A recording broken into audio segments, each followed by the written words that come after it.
Okay, greetings and welcome to the Saco City Council meeting for Monday, March 1st, 2021. Let's call the meeting to order at 6:30 p.m. Let the record show that all the city council councilors are here, and City Administrator Cainrath is also here. That brings us to item 3, the Pledge of Allegiance. I'd like to invite everybody to join us in the Pledge of Allegiance. Flags are behind City Administrator Cainrath. Pledge allegiance to the flag of the United States of America and to the republic for which it stands, one nation, under God, indivisible, with liberty and justice for all.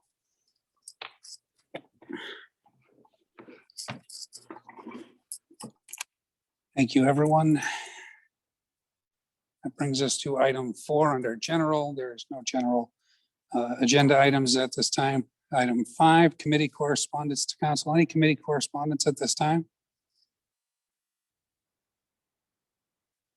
No committee correspondence at this time. Moving on to item 6, which is public comment. City Administrator Cainrath, have we received any public comment for tonight's meeting? Not at this time, thank you. Thank you.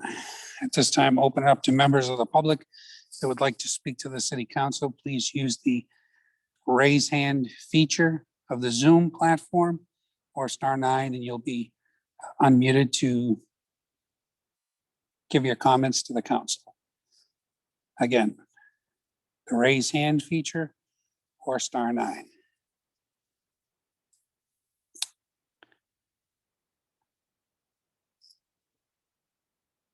Up first, we have identified her as Jajo. I'm going to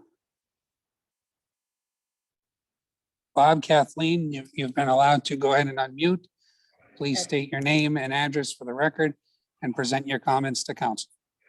Okay, it's Kathleen Jajo, and first of all, I did send in comment for public, but it apparently didn't get read in, so I'll have to read it in myself, but this is the second time that's happened, and I'm not happy about that, okay? That's one. So secondly, so let me read it now. Ladies and gentlemen, I received 2 notifications from City Hall. I requested this, and any member of the public can. The first was an announcement in a packet for the meeting of the City Council on March 1st, 2021. The second was an announcement of a packet for the meeting of the Planning Board on March 2nd, 2021. The first thing that caught my attention was that this River Winds LLC was requesting a liquor license and special entertainment permit for their venue from the City Council. If you read pages 64 to 72 of the City Council packet, you will learn that this venue has been violating state and local zoning ordinances for 3 years now. Tim Murphy writes quite a letter about the fact that there seems to be several shell companies running this. So if there is a problem, who will the city be able to go after? So it gets even stranger because it appears that the planning board has not even yet given River Winds LLC permission to amend their contract zone to hold events. That will be discussed perhaps the following evening. Some of the issues the planning board needs to consider is that the barn being used has no water for sanitation, never mind that life safety codes say that any banquet facility needs to have a sprinkler system, which also does not exist.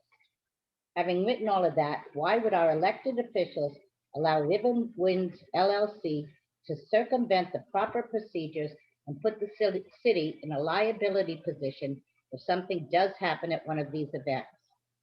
I'm no litigator, but the facts presented here would make the city complicit in my mind if this was approved. I would encourage everyone to slow down and think this through properly. These are just my thoughts. I don't live anywhere near this, but I'm a taxpayer who is sick of paying legal fees for judgment errors from City Hall. In this case, several of the City Hall staff are raising issues, and these should not be ignored. I will finish by saying you might want to think about Coconut Grove and the stadium in Warwick, Rhode Island, before you allow this kind of stuff to happen without a sprinkled system in a building. Sincerely, Kathleen Jajo, 15 Plymouth Drive. And I'm annoyed that I had to read this, but I did. Thank you, Kathleen. Any other public comment?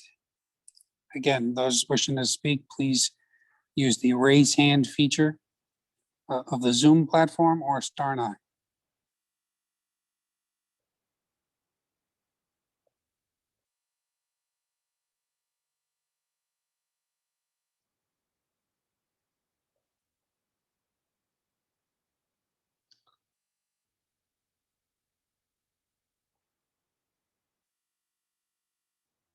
Up next is identified as Gina Martinez. Gina, you've been allowed to unmute. Please go ahead and do so and then present your comments to the council. Please state your name and address for the record, and you'll have 3 minutes. Hi, this is Gina Martinez. I live in Old Orchard Beach, Maine. I work here at Riverwinds Farm and Estate. I don't know if this is the time that I'm supposed to be answering the questions. Gina, you may want to wait until action item E, which is the public hearing on the new application for a special entertainment permit for Riverwind Events LLC. Okay, thank you.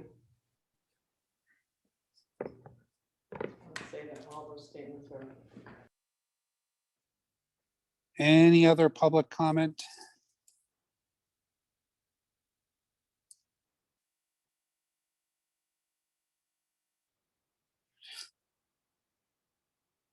Okay, seeing no other hands raised, moving on from public comment to item 7, approval of the minutes. There are no minutes to approve.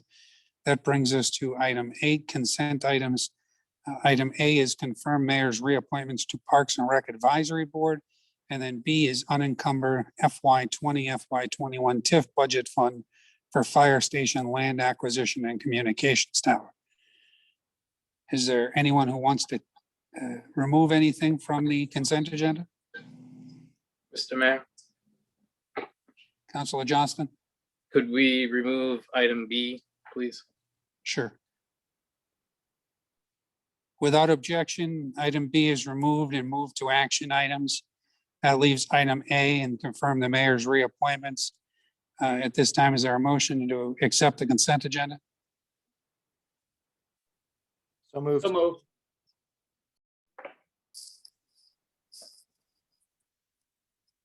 Councilor Berman, you were the motioner. Councilor Archer, will you be the second? Yes, that's fine. Second. You.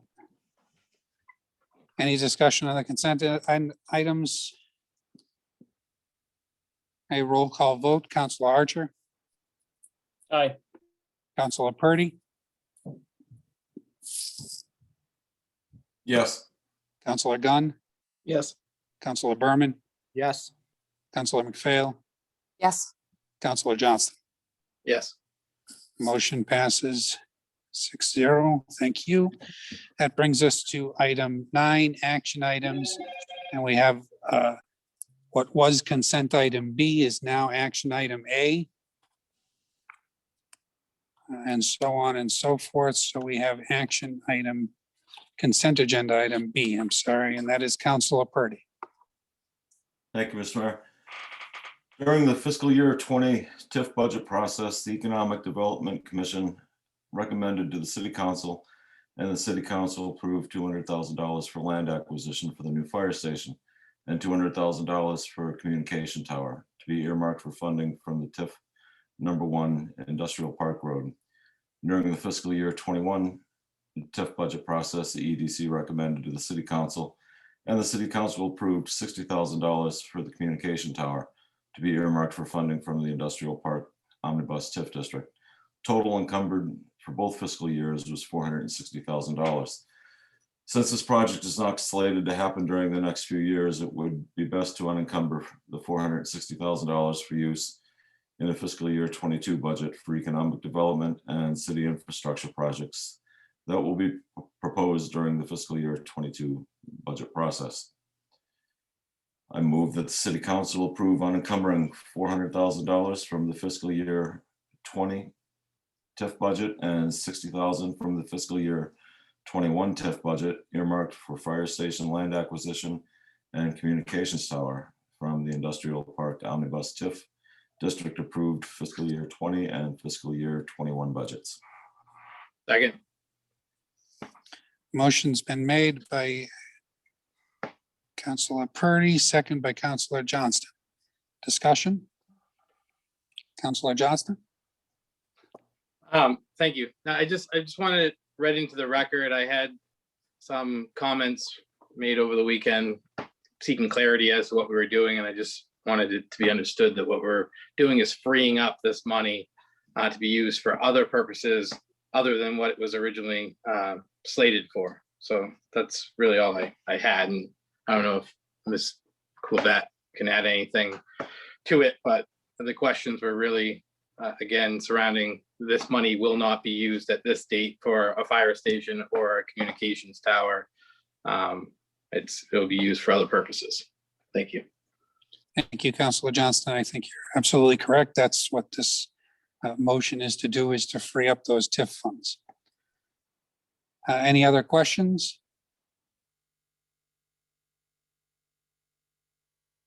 Roll call vote. Councilor Archer, Aye. Councilor Purdy, Yes. Councilor Gunn, Yes. Councilor Berman, Yes. Councilor McPhail, Yes. Councilor Johnston. Yes. Motion passes 6-0. Moving on to now what is item B, and that is acceptance of Councilor Minthorn's resignation, found on page 4. And that is Councilor Purdy.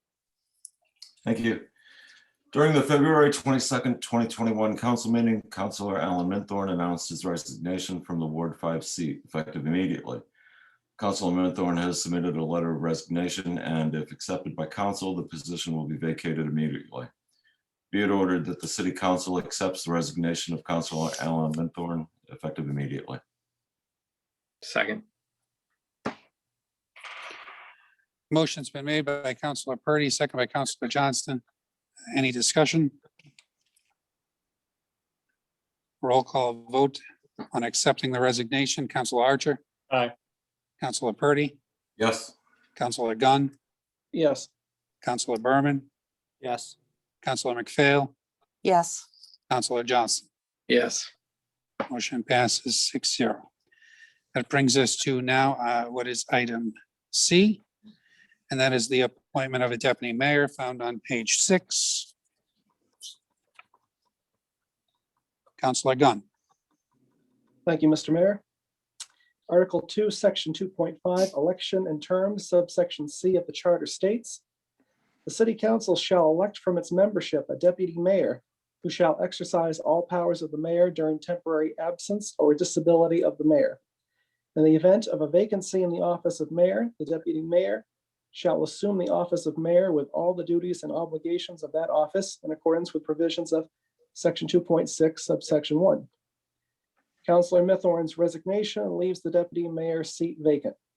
The deputy mayor appointed during this meeting will fill the vacancy immediately until the annual nomination is held at the beginning of 2022.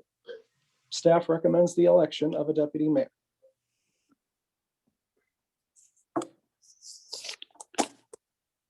At this time, is there a motion? Councilor Berman. Yeah, Mr. Mayor, during our last time discussing deputy mayor, we had a second nomination that I thought was made for good reason, and I supported. Although at the time, she declined to accept the nomination. I'm wondering if she would change her mind now. And therefore, I would like to move that be it ordered that the City Council move to elect Councilor McPhail as deputy mayor of the City of Saco for the remainder of the open year-long term commencing March 1st, 2021. Second. Second. Motion's been made by Councilor Berman, seconded by Councilor Johnston, to move Councilor McPhail as deputy mayor. Councilor McPhail, we're all looking at you. Are you interested in serving as deputy mayor for the remainder of Mr. Mayor. this year? Thank you for the consideration for deputy mayor. To quote U.S. hockey coach Herb Brooks, great moments are born from great opportunities. I have always given myself fully to public service, and having had time to reflect and plan accordingly, I am humbled and honored to be considered for the position. I will do my best to uphold the position and represent all of the residents in Saco. Thank you. Thank you, Councilor McPhail. Any other comments, questions?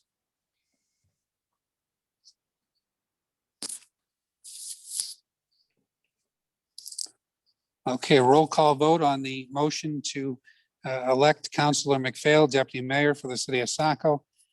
Council Archer, Aye. Councilor Purdy, Yes. Councilor Gunn, Yes. Councilor Berman, Yes. Councilor McPhail, Abstain? Councilor Johnston. Yes. Motion passes 5-0 with one abstention. Congratulations, Councilor McPhail, for your election to Deputy Mayor. Thank you.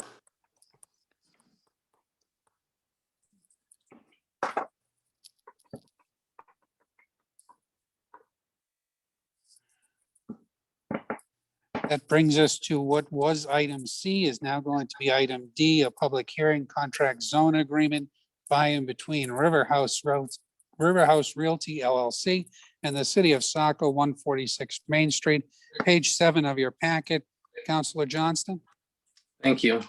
River House Realty LLC requests that the city consider approving a contract zone that would allow a greater density for proposed residential units in the building at 146 Main Street.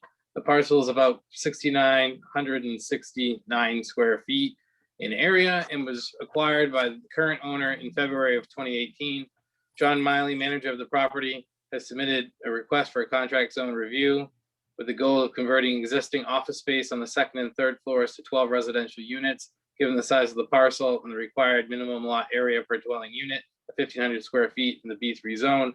No more than 4 residential units would be possible. Mr. Miley's request is that the minimum lot area per dwelling unit be reduced to 560 square feet, which would allow 12 units to be created. This item was reviewed by the planning board at its January 5th meeting. The board arrived at a positive finding on each of the 4 standards found in section 230-1405F and voted to forward a positive recommendation to the council. I move to open the public hearing.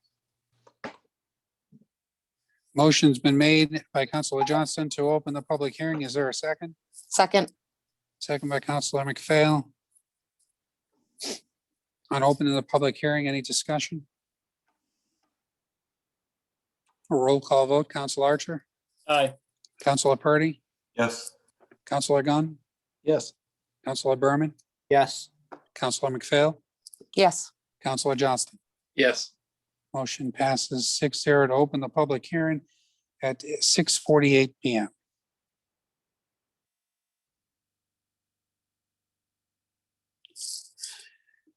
If there's any members of the public that would like to speak on the item, contract zone agreement by and between River House Realty LLC and the city of Saco, 146 Main Street, please use the raise hand feature of the Zoom platform or *9.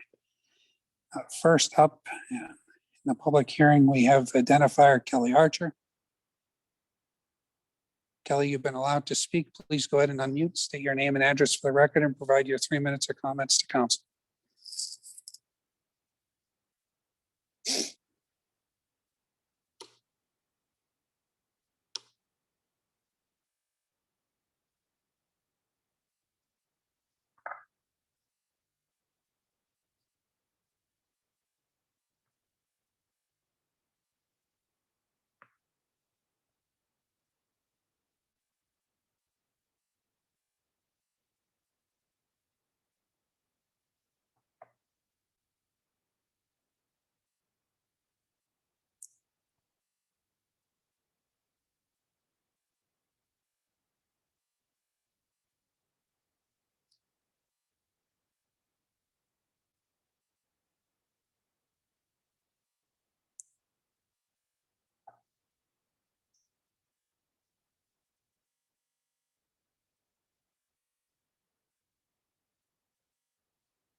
Bear with us, folks. We're just having some technical difficulties as we get somebody up during public comment or during this public hearing.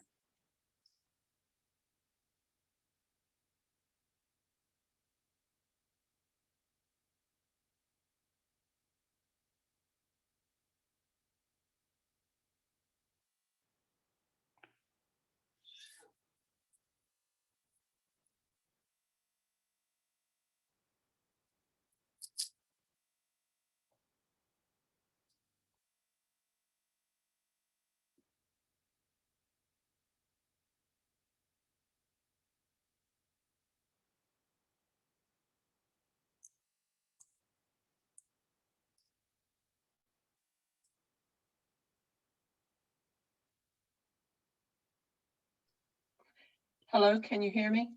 We can hear you now, Kelly. I'm so sorry about the technical connection.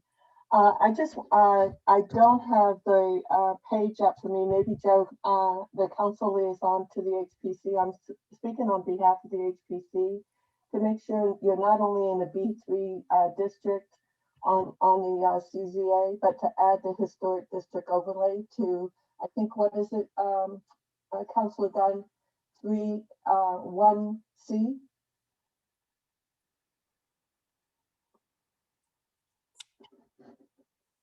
You're muted.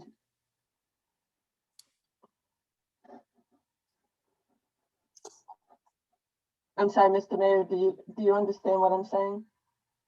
I lost you under 1C. You were talking about the Historic Preservation Commission, and then you transferred to talking to Councilor Gunn. So if Yes, you're looking at this, go ahead.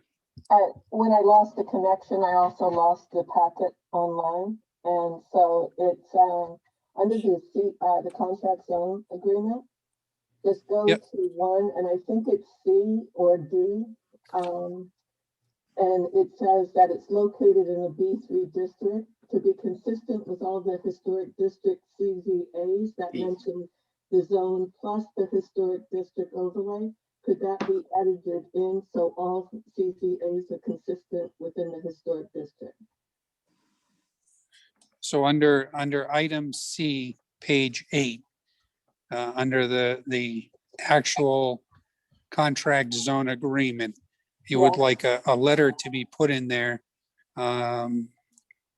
after item D, or added on to item D, that the minimum lot area requirement in the B3 district is 7,500 square feet.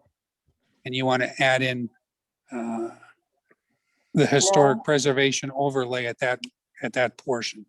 Under C. No, I'm sorry.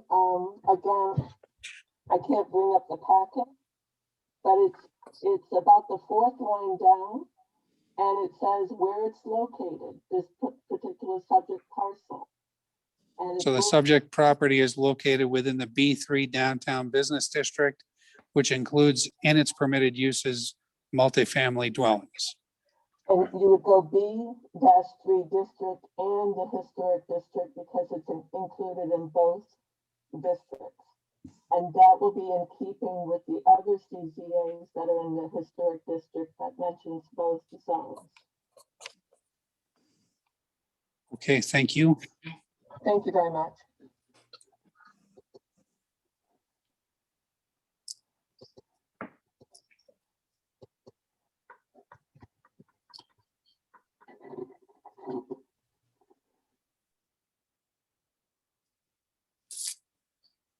Okay. Bear with me while I write that down. In case that comes back. Any other public comment under this public hearing for contract zone agreement by and between River House Realty LLC and the city of Saco, 146 Main Street? Those wishing to speak, please use the raise hand feature of the Zoom platform or *9 for a cellular.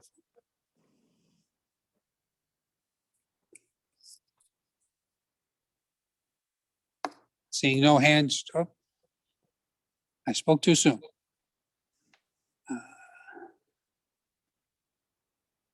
Up next is identifier Cynthia Chadwick Granger. Cynthia, you've been allowed to unmute. Please go ahead and do so. State your name and address for the record and present your comments to council. Sorry, I lost you. I lost service for a little bit. I do want to speak, but it's about the Riverwinds Farms, so I don't know if this is the appropriate time. No, we have not gotten there yet. So Thank you. Thank you. I'll you're wait. welcome. Yeah.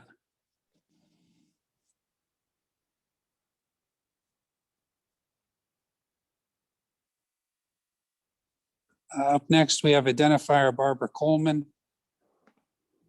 Barbara, you've been allowed to unmute. Please go ahead and do so. State your name and address for the record and present your comments to council. Barbara Coleman, 386 Buxton Road, Saco, Maine. Can you hear me? We can hear you. Okay, I'm trying to coordinate looking at the building to what's on the paperwork at the same time. And the address from the sketch says it's 146 Main Street. Okay, I looked that up on Google. I don't see a 146. I see a 145 Main Street. Is there a building in between that in the corner of where I'm looking at the nail place is 145.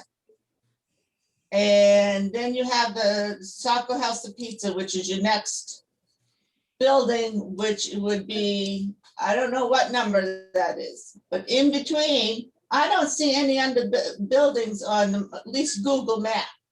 I couldn't find this map online, Councilor, Mayor. Does that make sense? I got 145, 143, I don't see, and I have 163. So where is this property? Okay. The phone number's written. So can someone clarify what the actual property is? Because you can't comment if I don't know where this property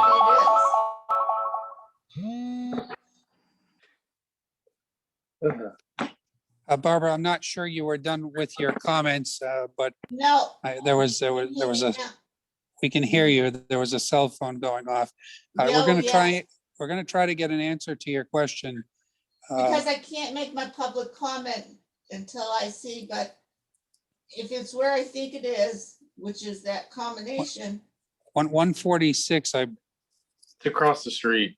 yeah, is across the street. It's the are we building talking where Champions and where Rivalries was and Switzer and all where the that? law office is today. Right, there are currently already apartment buildings there.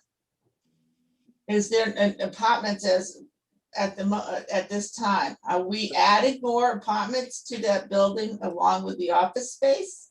The contract zone would reduce the amount of square footage required for apartments in this section. I'm against it, you guys. These contract zone agreements keep coming up. And the more they keep coming up, the more we end up developing a precedent for future people to use. At some point, developers have to live within the regulations that we have put forth. That's why we have done the work. Oppose it.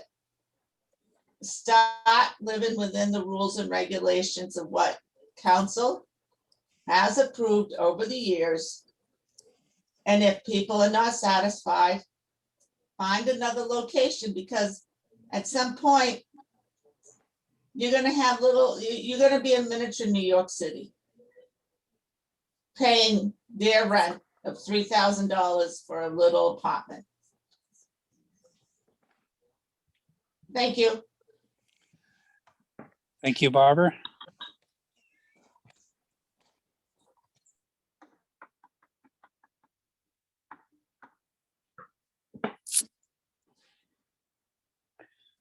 Any other public comment under this public hearing for the contract zone agreement by and between River House Realty LLC and the city of Saco, 146 Main Street? A last call for public comment during the public hearing.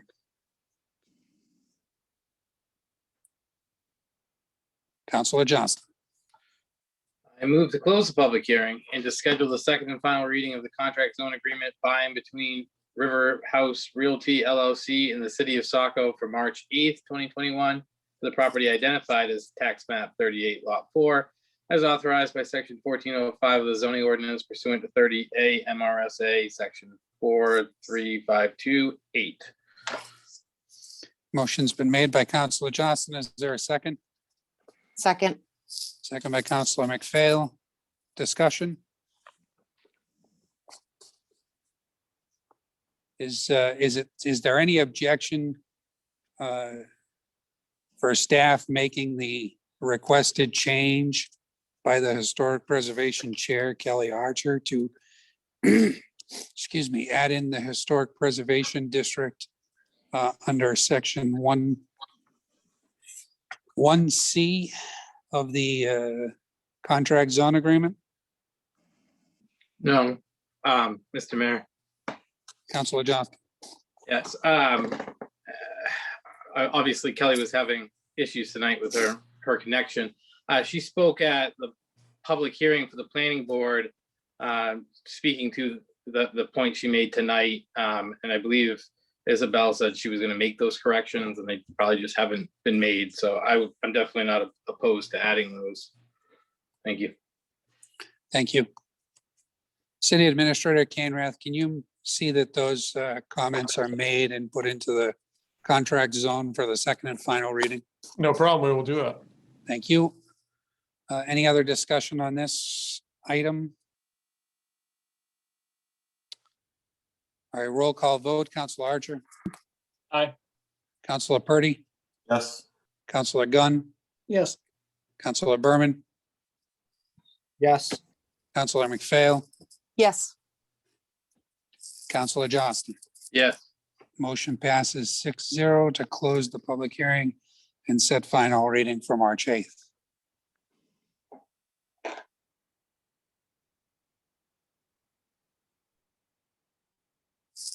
That brings us to item D of the agenda, which is another public hearing. Chapter 81, Camp Ellis parcels. That is page 29 in the packet.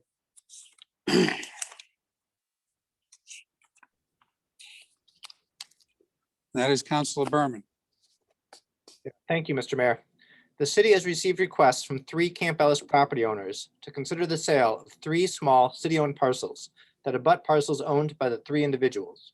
In 2 of the cases, a conveyance of the small city-owned parcel would allow the 2 individuals to realize a somewhat larger property while still being non-conforming due to not meeting minimum lot size. The third would result in 2 non-conforming parcels being combined to result in a conforming lot in terms of lot area. This item was reviewed by the planning board at its January 5th meeting. The board forwards unanimous recommendation that the city retain each of the 3 lots and that maintenance and public access are optimized if the lots remain in the public realm. The planning board recommends that the city retain ownership of each of the 3 parcels, and I move to open the public hearing. Motion's been made. Motion's been made by Councilor Berman, second by what I think I heard is a tie between Councilor Gunn and Councilor Johnston. We'll give it to Councilor Gunn. At this time, any discussion as we open the public hearing? Roll call vote on open the public hearing. Councilor Archer. Aye. Councilor Purdy. Yes. Councilor Gunn. Yes. Councilor Berman. Yes. Councilor McPhail. Yes. Councilor Johnston. Yes. Motion passes 6-0 to open the public hearing at 7:04 PM.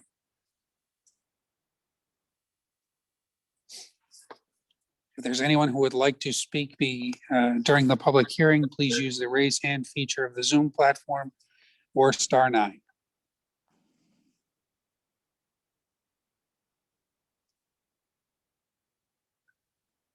First up, we have Jack Hughes.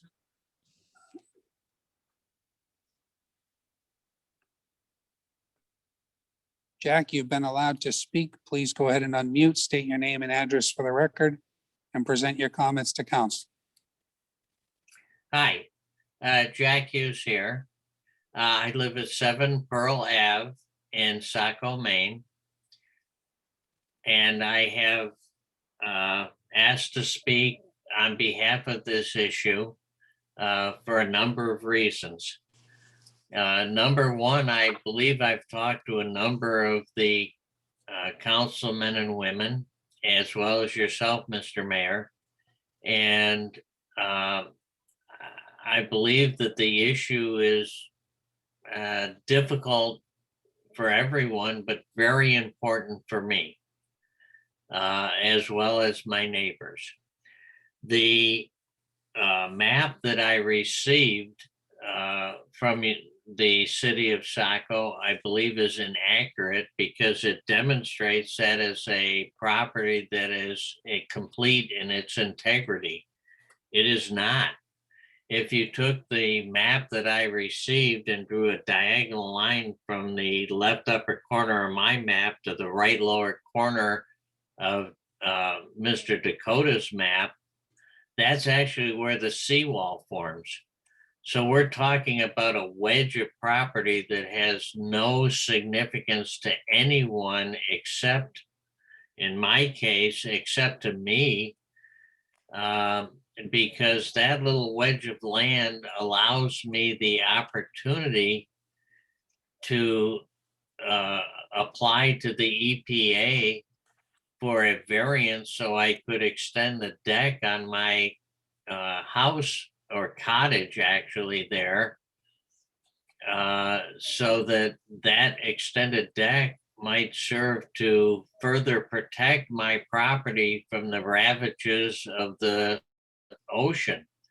A deck serves as a breaker for my house, and if the waves wash over that and directly hit my house, that's going to cause very significant damage to my house, and I would like to avoid that. The only way I can avoid that is to obtain that property, to have the proper square footage for the EPA to allow me to extend my deck, 4 to 6 feet. I think that's a very significant problem for me. And although it may not impact on anybody else, if your house was put in that kind of danger, I'm sure you would all want to do everything you can possibly do to protect it. And I am appealing to the council to say, I don't really care what the planning board has to say. They don't have any skin in this issue, and I do. And I guarantee you that I would allow any access to the beach there that you would ask me to do. It's a small piece of land that I'd be happy to buy. I'd be happy to pay taxes on, and I just impeach the council to reconsider that motion, as I think that's a very critical issue for me. I know it doesn't impact anybody else, but it certainly impacts my wife and I and our investment in that house. And I thank you for your attention, and I appreciate your consideration. Thank you very much. My wife and I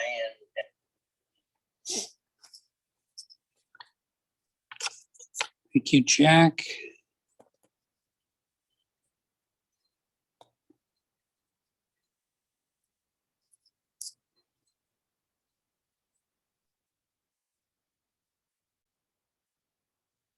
Up next, we have identifier Dave Toomey.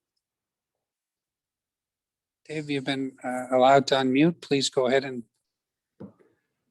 Hi, I actually, speaking part of staff, I said this was a good idea. I missed the planning board meeting. So when they talked, they did not hear the opposing view. They saw the concerns of some other staff members about easement rights and access to the beach if they ever had to do some dredging or repair the walls. All three owners have no problems putting easements in their deeds, so that can happen. They only need the square footage that the land gives them to what they can do to their own house. None of these lots will be buildable under the current rules. There's no way. It's just maybe not even promised they might be able to add to their existing homes. So even though the planning board gave a thumbs down, I don't think they got the whole story. They didn't hear the other side. So I figured I'd speak tonight to let you know that I believe it's a good idea, and I don't think the staff has a major problem with it. Thank you, Code Enforcement Officer Toomey, for that update. And that is shared. You did share that in page 33 of your comments of action item D30, page 33 in the packet.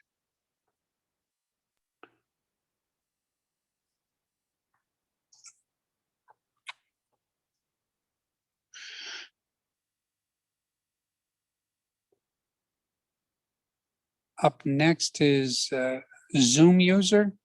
So that's the identifier. Zoom user, you've been allowed to unmute, please. Unmute, please. Mr. Mayor, can you hear me? This is Peter. We can hear you. You may want to. We can hear you. You may want to turn off one of the devices you have. One of the devices you have. One of the devices you have.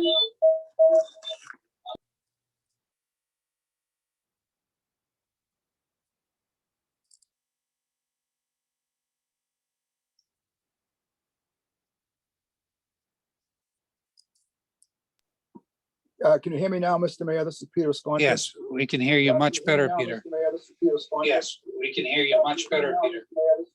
Yes, we can hear you much better, Peter. Yes, we can hear you much better, Peter. Yes, we can hear you much better, Peter. We can hear you much better. Peter, Andrew is telling me that if you turn off the meeting in the background, you should be okay.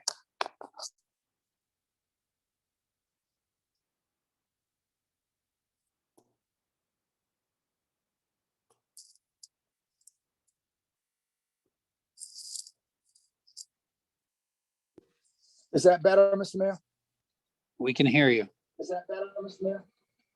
We can hear you. Okay. We can hear you. Okay. We can hear you. You all have a right to chuckle about this. I'll be ribbed about it for a long time, but that's okay. I'll be ribbed about it for a long time, but that's okay. One thing I'd like to say, Mr. Mayor,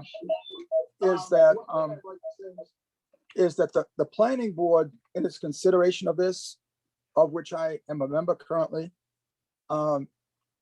felt that the city may compromise its position if during storms or other events, the city did not have access to the beach to place sand, grade the area after a storm. And the other thing was that area is very dynamic. We don't know what's going to happen there because the Army Corps has not settled the issue of whether or when they are going to build a spur. All kinds of studies have been done. In fact, I was on the Camp Ellis Bay Erosion Committee in the mid-90s. I may have said this to you before. And I'm the one that presented our findings after 2 years of study to the council, to the DEP. And we back then had urged the Army Corps to take some measures. Our senators, our congressmen have tried, congresswomen have tried. It hasn't worked. We don't know what's going to happen down there. Now, I understand the residents wanting to protect their properties and wanting to add some more assets to their structures. I appreciate that. However, if that can be done in such a way, contractually, so that the city's interests are protected, because during emergency situations down there, things happen and people have to act fast. The city may need to go in with a piece of equipment and do one thing or the other. That's happened in the past. That's a precedent. Nobody can deny that. For my opinion, Mr. Mayor, if something can be done so that contractually the city is protected, either through a definite easement, it would be a deed easement, until such time that after the Army Corps builds that spur, or however they mitigate the issue, the lots that are currently on the beach and some that are underwater could be built up so that sufficient taxes, sufficient assets can be gained by the community and by the residents. I don't see a short-term advantage. If we look only in the short term, I think we're getting a little bit too narrow in our position. We have to look out and say, okay, what are the possibilities of this happening or that happening? And there's so many question marks down there that either the city solicitor or somebody else should really look at this and protect the city's interests, because we don't know what the Army Corps is going to do. They may feel that they don't want to do anything, and they just continue on stalling as they have done. And we have more and more and more loss down there. The gentleman who lives on Pearl Avenue is fortunate, because I remember the old Vanitas cottage and the Zeitlin cottage across the street on Pearl Avenue. And there were a couple cottages further out from them. When I was a youngster, we used to go down there because she was my brother's godmother. And now it's gone. And the Vanitas cottage is raised up on piers. Other cottages have taken measures. Some people have put seawalls in front of their place. If someone builds a seawall in front of their property, the DP allows it if they do. What are we going to do if during a storm, we have to go in there and rearrange those blocks because they're causing damage or disaster to some other person's property or cottage or home? We have to keep our options open with that area. I can't stress that enough to you. It isn't that when I voted for this, when I voted against this, I voted because we didn't have enough answers. There just wasn't enough information. We need to know more specifically what's going to happen, and then we can plan. But as I've said, I'll repeat myself for the last time, please consider keeping the city's options open. At the same time, trying to help the residents out, because they're in a situation where they can lose their whole investment. Other people have said to me, well, so what if they lose their investment? They knew what they knew what the situation was down there when they decided to purchase the property, or if they inherited to keep owning it into the future. They knew the dynamic of what was happening down there. I don't know if that applies to this case or not. I think that's rather a cruel way to look at it, quite frankly. It's not a very sensitive way to our residents who have kept these places Peter, going all these years. I apologize for interrupting, Peter, but you're a minute over. Can you finish up with your last comment, please? Finish up with your last comment, please. Thank you, Mr. Mayor. That's the essence of what I wanted to say. And I thank you for your time. Thank you.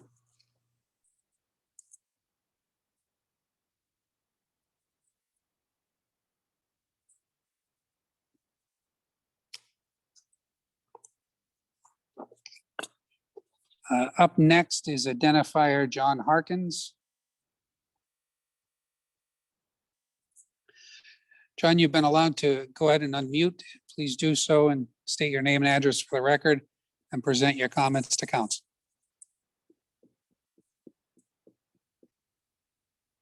Oh, there it is.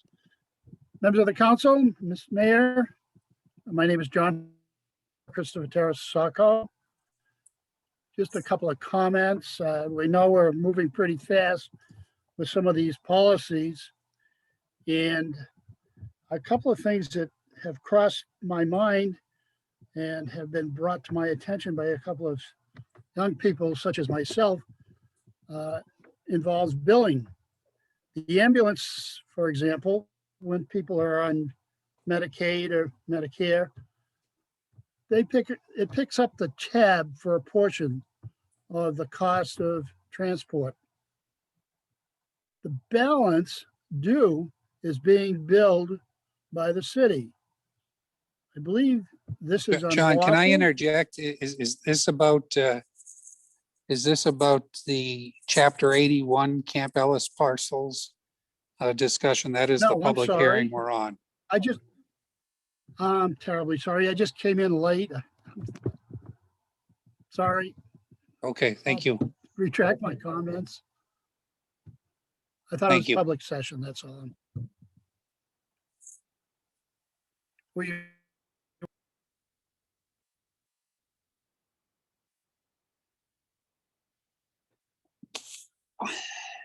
Up next is identifier Kevin Roach. Kevin, you've been allowed to unmute. Please go ahead and do so. State your name and address for the record and present your comments to council. Hi, Kevin Roach, 18 Vines Road. Speaking on behalf of Save Our Shores, Saco Bay. I encourage anyone not up to speed on what's going on our shoreline in Camp Ellis, to follow our group, follow the city's webpage under the administration section for Camp Ellis projects. As I think many of you know, on Council, Mayor, that the congressional delegation just met with the city on an update. So we hope that there's news coming on these parcels. We are a 5014C advocacy group. We do not take a position on whether the city should sell these parcels or what the owners do with them. We are just very encouraged that this discussion is even happening, because we all care about what's going on down there and attention to it. And this type of discussion is very encouraging that we can have a solution with the Army Corps, with fixing and mitigating shoreline damage. So while we don't take a position of the intricacies of the price and what and how this happens, I'm glad that there's comfort of the owners and the city to get into these discussions. We are. Thank you very much. Thank you, Kevin.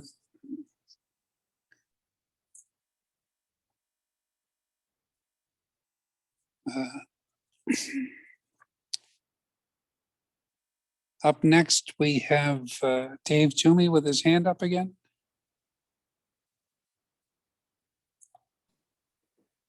Code Enforcement Officer Toomey. Hi, this is David Toomey, Director of Code Enforcement. After hearing Peter, this is why I wish I'd made the planning board, because I could have answered his questions. Even if the jetty spur is done and land gets wider out there, no one can build out there because there was a federal grant that put sewer down in Camp Ellis and along Seaside Avenue. And there are no new connections allowed to that sewer line, or the grant will have to be repaid, which we don't want to do because it's millions of dollars. So even though the land might get wider, we can never build out there. Only existing ones may get larger. And as far as access to the beach, you can go down Beach Avenue, you can go down Pearl Avenue, because you're not going to go across these property to get to the beach anyways. And these people will not do anything seaward of the stone wall anyways. And that's what the city would be getting onto, would be the beach to do the wall. So you're not going to be on these properties to really do any repairs. It will be going down the streets onto the beach and doing the repairs from that side. So even if the beach gets bigger, like it did after they dredged, which didn't last long, they still will not be able to build any new buildings down there. So I figured I'd answer those. Thank you.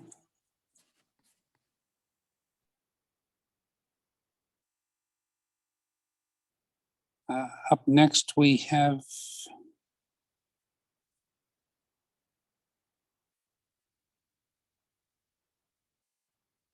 Barbara Coleman. Barbara, you've been unmuted to speak. Please go ahead and do so. State your name and address for the, thank you. Mayor, Council, Barbara Coleman, 386 Buxton Road, Saco, Maine. I actually see that one of the things that I did when looking at the comp plan and all that, I was looking for spaces along the ocean front and all of that, that the city could retain, some for parking so that people could go to the beaches and all of that. And these little spots here are great little spots that if plowed, like during the winter, there was a fire at one of the houses, you would be able to put the command station there and be able to work the equipment and stuff that needs to be done to put out a fire. This allows also, if the property is big enough, and yes, you're gonna hear a train now. If the property is big enough and we can put in some parking spaces for some of our citizens, particularly elderly, to park, to access the parking, the beach, by doing whatever we need to get to that, because I have not been down that way in a while. I used to be able to drive all the way through it. So this would give you an opportunity, particularly on one of the lots that I see It looks big enough to put some parking spaces, lot 37 on the map, I believe is what it is. I'm sorry. Everything is small to me. You've got lot number 32-2. That looks like you could have some decent parking there. And I'm not talking 40 parking spaces. I'm talking maybe 8 or 10, depending on the size. And that is something that has to be left to the city. The lot number 42, leave it as is. Just leave it so it's accessible to the municipality to turn around their vehicles and all of that, because they really don't have a crossover. They end up having to back up. And I'm going to tell you, I would not, knowing what equipment is like, I can't imagine the public works having to back up or anyone from the end of those streets when they can have the chance of maybe making a K-turn using those significant properties. City, retain it. It's not worth the tax money and all that when you can use it for other uses. Thank you. Thank you, Barbara.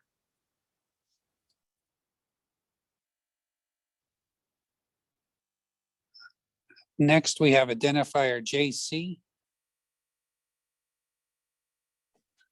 Hello, this is Jane Karen, 264 Lincoln Street in Saco. And I did listen in on the planning board meeting, and I do support all of the questions they had have to be answered prior to making a decision like this. Everyone understands the beach erosion and, you know, the decades of losing the beach and dunes and so forth. Any structure, I think, along this line should be questioned before any building, but also any geological work that has to be done, which I think we need to wait and see. I know it's a long wait, but those important answers to questions, I think, are critical prior to making a final decision. So I agree with the planning board's decision on that. And it's unfortunate for the landowners, but I do think there are a lot of questions that need answers. Thank you. Thank you, Jane.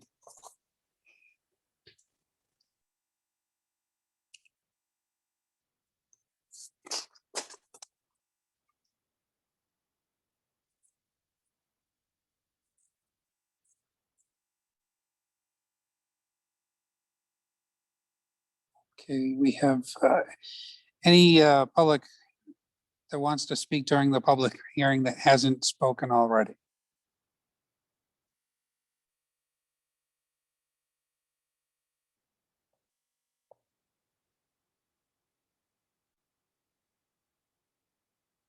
Okay.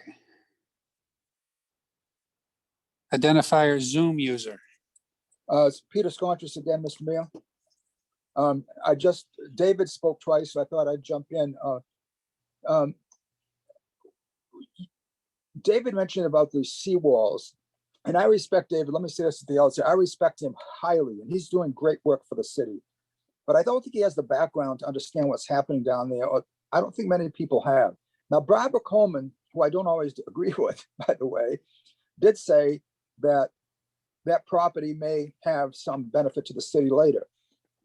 David mentioned the seawall. When the Army Corps is completed their project, the idea is to break up the wave action so sand can accrue back onto the beach, and the shoreline will be moved out significantly out into the ocean like it was when I was a kid. When that happens, the seawalls are going to come out. Those seawalls aren't going to be there. That could be a real touchy situation because whoever owns those properties at that time may not feel obligated to remove them at their expense, or the city may not want to remove them at the city's expense. We have to keep our options open with this. There is nothing wrong, especially with what Kevin Roach said, in terms of a wait and see approach to this, because if Kevin is correct, that the recent meeting with the Corps or with the city and our congressional delegations can help increase the activity or the interest by the Army Corps to complete that project, then we should make those decisions, not now. I feel badly for the people who own those properties, but all I can say to them is, please just wait a little longer.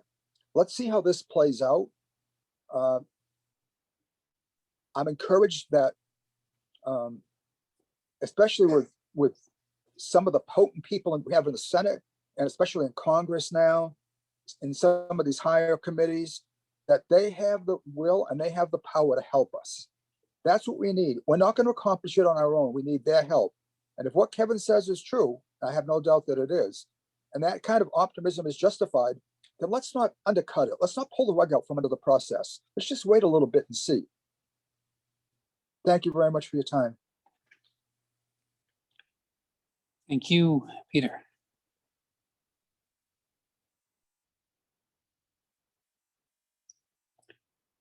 We have Jack Hughes again.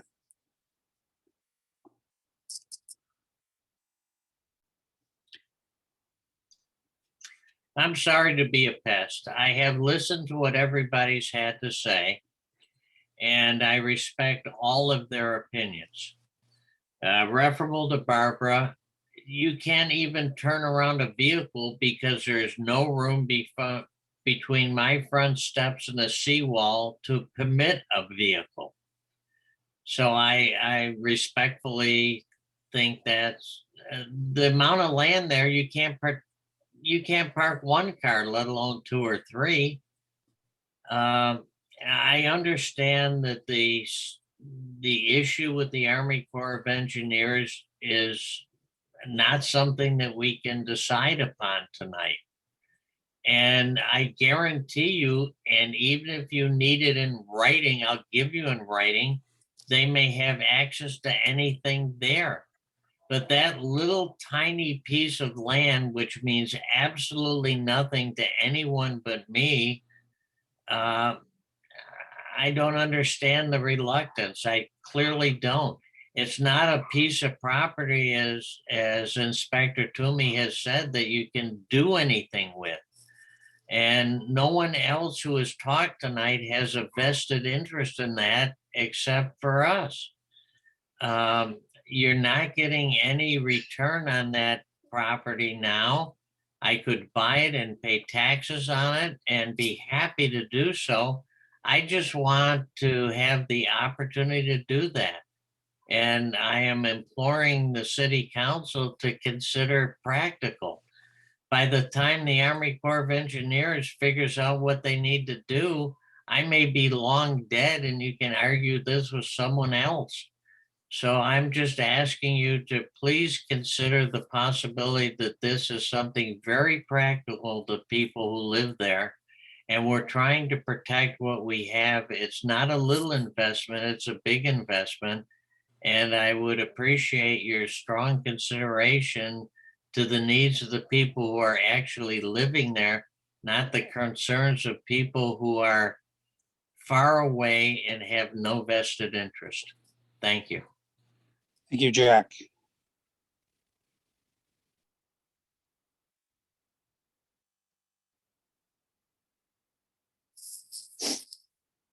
Identifier Cynthia Chadwick Granger. Cynthia, you're still holding, your hand is still up for the next item, not the current item, correct? You would be correct. Correct. Thank you. Just want to make sure.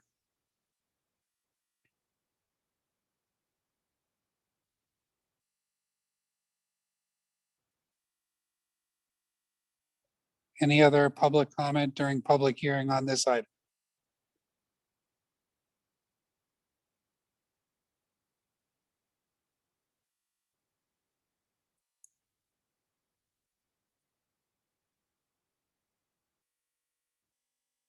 Seeing no hands raised, Councilor Berman.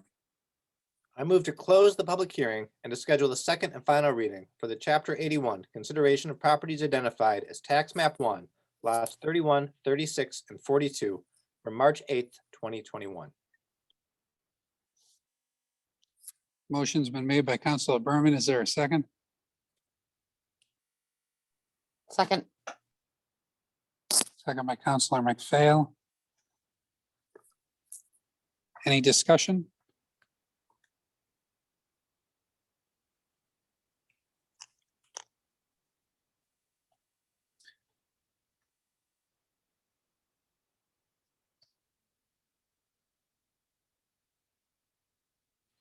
So the only thing I would like to point out is during the public hearing, there was some mention about having the city solicitor weigh in, and just for everyone's information, you can go to page 33 of the packet under item D, and you can see City Solicitor Tim Murphy has opined, saying, I share David's opinion, unless there is some city asset within the title area, say a sidewalk, sewer pipeline, etc., then no reason for us to hold. One caveat, are any of these lots in the Beach Dune area? I ask because the potential Army Corps project will require us to get easements / access to certain areas. If those lots fall within that generic area, I can add a reservation of rights for Army Corps benefit. And I think that's one of the areas that was asked about. And I just want to point that out for folks. Councilor Berman. Yeah, Mr. Mayor, I believe we raised that at the first reading also, that several council members were interested in putting such easements into any sale, and I would continue to encourage us to do so. Councilor Johnston.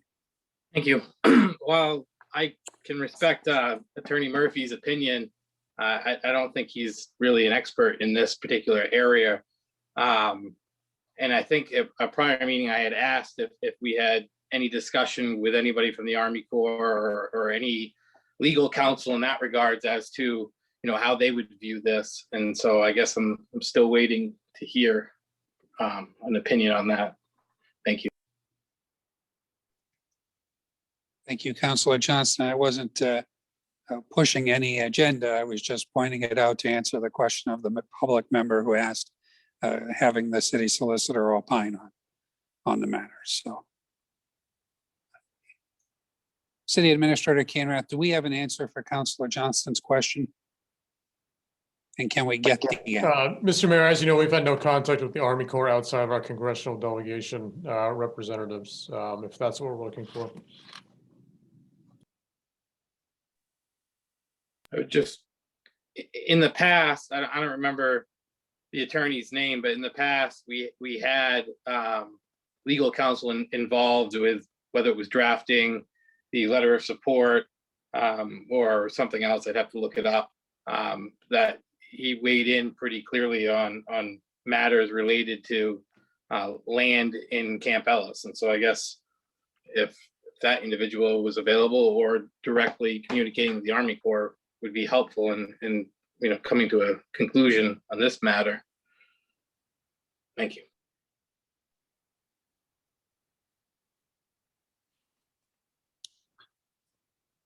Any other questions or comments on this item?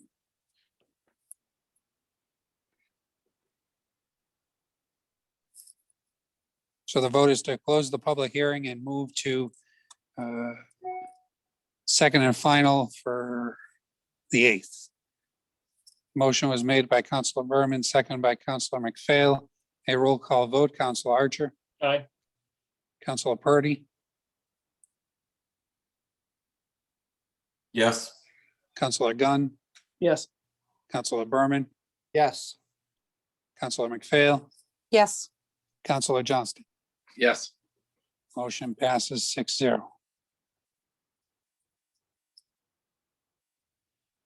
That brings us to what was item E, which is now item F, and that is a public hearing, a new application for a special entertainment permit for Riverwind or for RW Events LLC, and that's page 53 of the packet.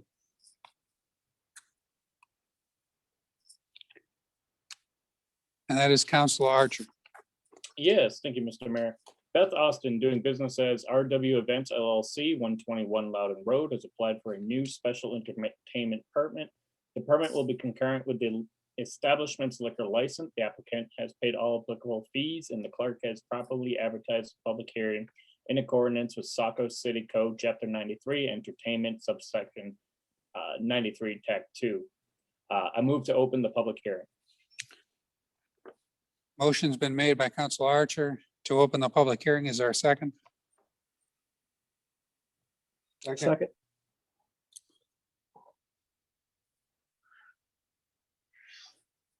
Second by Councilor Gunn. Any discussion on moving into a public hearing?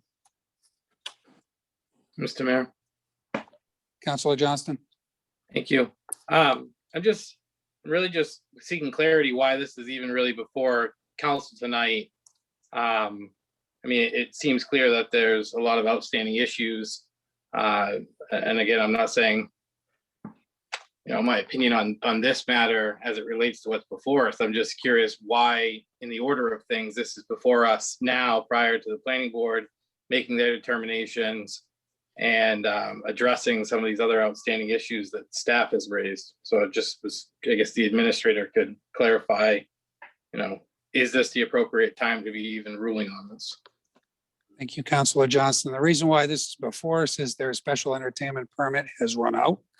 It needs to be renewed with the current contract zone that's in place. The current contract zone does allow for certain activities up at that venue. So as such, they are requesting renewal of their special entertainment permit. On a parallel track, they are looking to also go through the planning board and go through the council to amend the contract zone agreement to allow a more expanded or broadened use of the venue.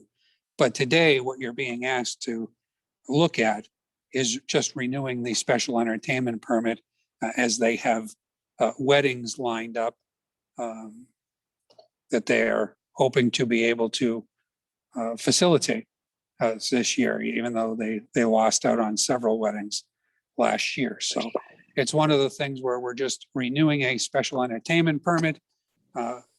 And we do have Chief Clements here who can talk about some of the issues if that's helpful for the council. And then City Administrator Canrath, I believe, was just unmuting to follow up in case I missed anything. No, Mr. Mayor, thank you. I was just going to say that we do have some city staff, I think, available to add on to some of their comments that you see in the packet. Some of those, some of that correspondence in there, I know is a few months old, and there have been meetings subsequent with city staff to clear up a lot of these issues. So I think you'll hear from some of them coming up to further clarify the positions you see in the packet in the correspondence. Thank you.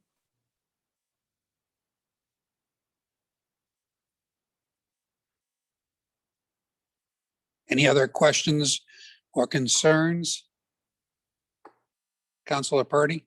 Thank you. Just, I realize that what we're doing tonight and what's going on, what's in front of the planning board tomorrow are two separate items. I just want to make that completely clear on my, before we get into the public comment, I was hoping to get clarification from hopefully somebody in the code department. Is this facility up to snuff code-wise to, there were a lot of things back and forth in all the emails in the packet, but are they in compliance right now to operate under the conditions of the existing contract zone? Councilor Purdy, I'm promoting Code Enforcement Officer Dave Toomey at this moment to answer that question regarding codes. Thank you.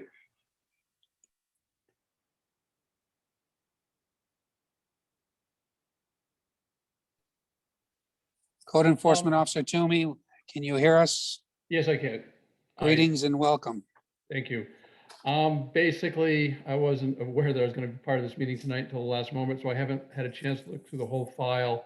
What I couldn't find was a certificate of occupancy, so I'm not sure if my predecessor, Richard Lambert, ever went up there or not. Since I can't find it, I would put it on the owner of the property to have one if we did issue one. So without a certificate, they would be in violation, but if they have that, they probably are fined. There is another condition of approval from 2018 that they said they've done, but we have no proof they had, so we'll need to do an inspection for the restroom. So I can't verify that it is or isn't. I just can't find proof that they are in compliance at this point. I'll have to do some more research. Thank you, Code Enforcement Officer Toomey. Any questions for David?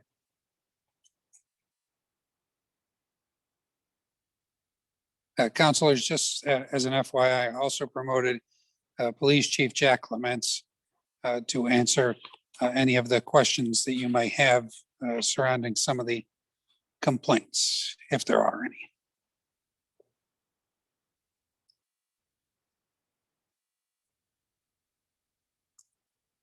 Okay. Mr. Mayor, I don't know if Chief Clements just wanted to offer an opinion. I know he had some meetings with the owners and the managers. I don't know if he had any thoughts just to give some guidance before we move into public hearing.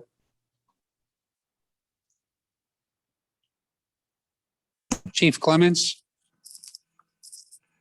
Good evening, Mayor and Council.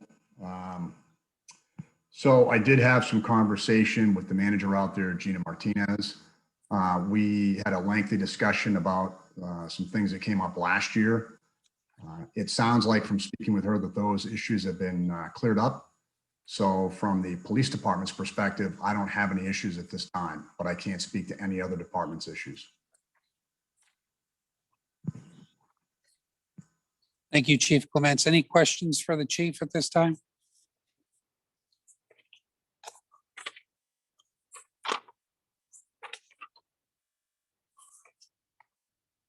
Okay.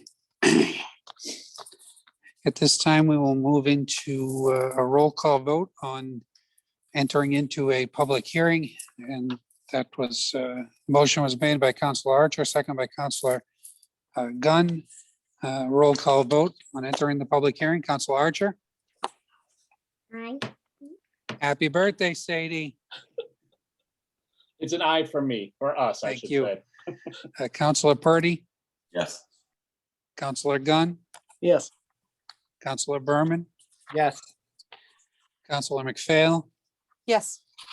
Councilor Johnston. Yes. Motion passes 6-0 to enter a public hearing at 7:48 p.m. Anyone wishing to speak before the council, please use the raise hand feature of the Zoom platform or *9 and you'll be unmuted to deliver your comments. First up, we have Cynthia Chadwick Granger. Cynthia, you've been allowed to speak. Thank you for being patient. Please go ahead and unmute, state your name and address for the record, and present your comments to council. Thank you, Mr. Mayor and City Councilors. Cynthia Chadwick Granger, 3 Shawn Place. I just wanted to speak tonight on behalf of Riverwinds Farms. It's my personal mission to tell you that I have performed wedding ceremonies there.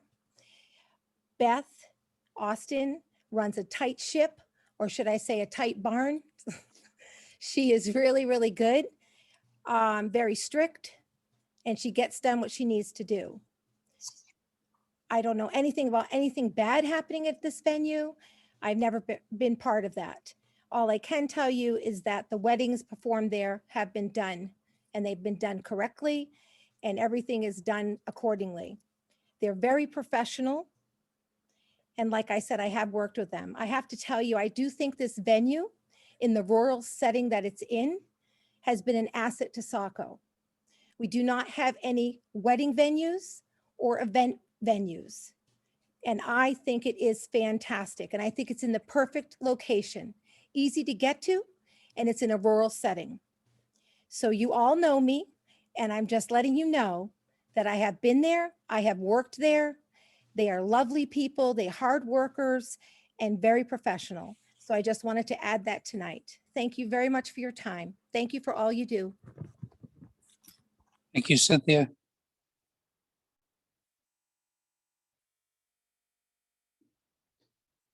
Up next, we have identifier Barbara Coleman.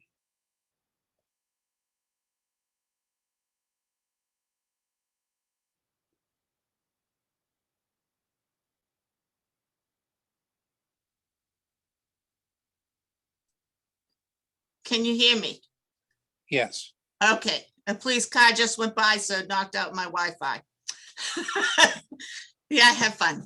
The one thing I would like to start with is Barbara Coleman, 386 Buxton Road. One, this is a contracted zone area. I'm wondering if this, because of the name change, that this piece of property needs to go back to the planning board to have it properly executed, to make sure that the correct title of the contract zone matches the property. Because we've had issues before where that has occurred, that something got changed and it didn't go through the proper process. Planning is always proper. Second, this is an individual, and I understand this is on the request for, adult beverages and all that. But this individual has come to the council every single year for a change in that contract zone for an additional push, one time or another, to the next level. Third, at this point in time, unless there's 50 or less and allows the square footage, he can't meet the governor's rules and be masked and all that. Is this worth our time discussing this application to issue a liquor license when we're not even at the point of opening up spaces to allow gatherings greater than 50 with so many square feet and without masks and all of that?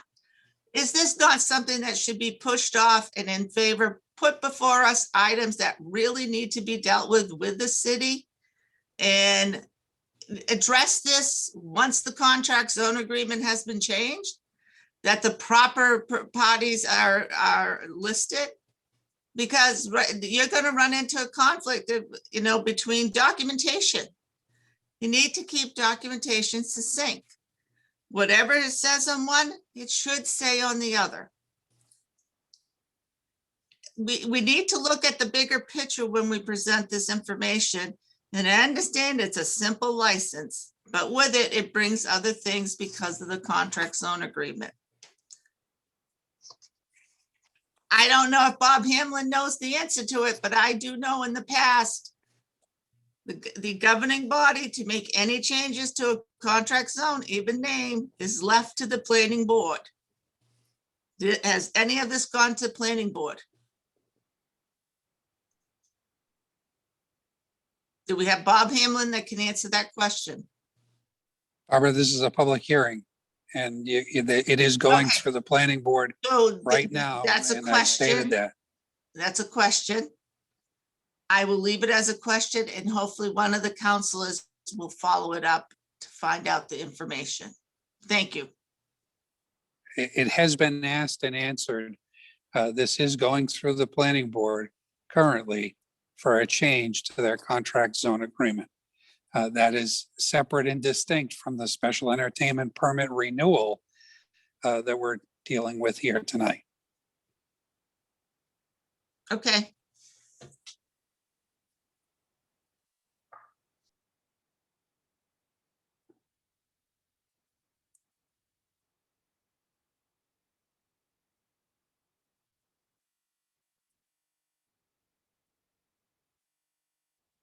Any other public comment during this public hearing?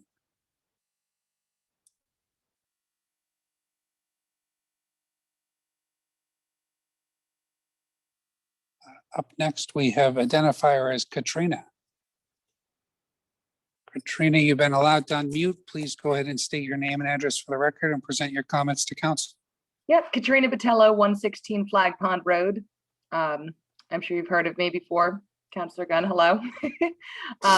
But just, I will say that I do second what Cynthia mentioned earlier. I've been out to River Winds. I did a nice wreath making class in the fall, and the owner, Beth, she does run a tight barn, and she's very serious about what happens there and make sure that it's safe. It's a beautiful place, and for weddings and for everything else, I want to see that place thrive, because there's nothing really like it in Saco. So it's unique, and I just second what Cynthia said.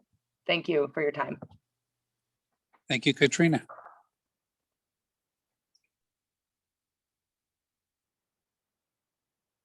Up next, we have identifier John Harkins.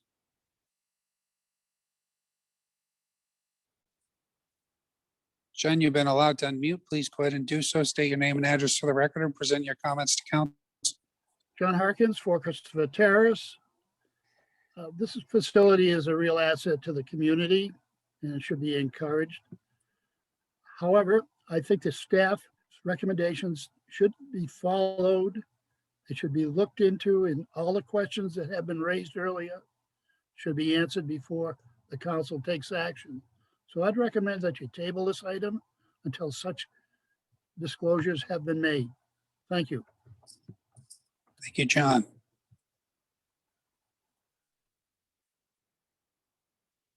Up next, we have identifier Jajo.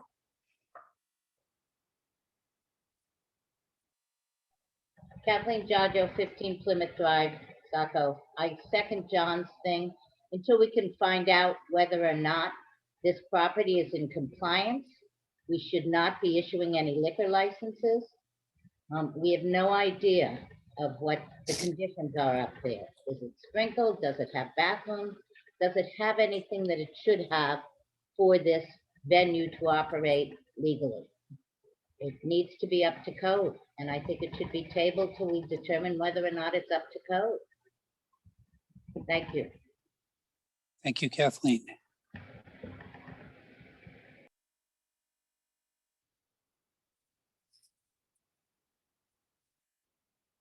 Any other public comment on these new application for a special entertainment permit for Riverwinds Events LLC?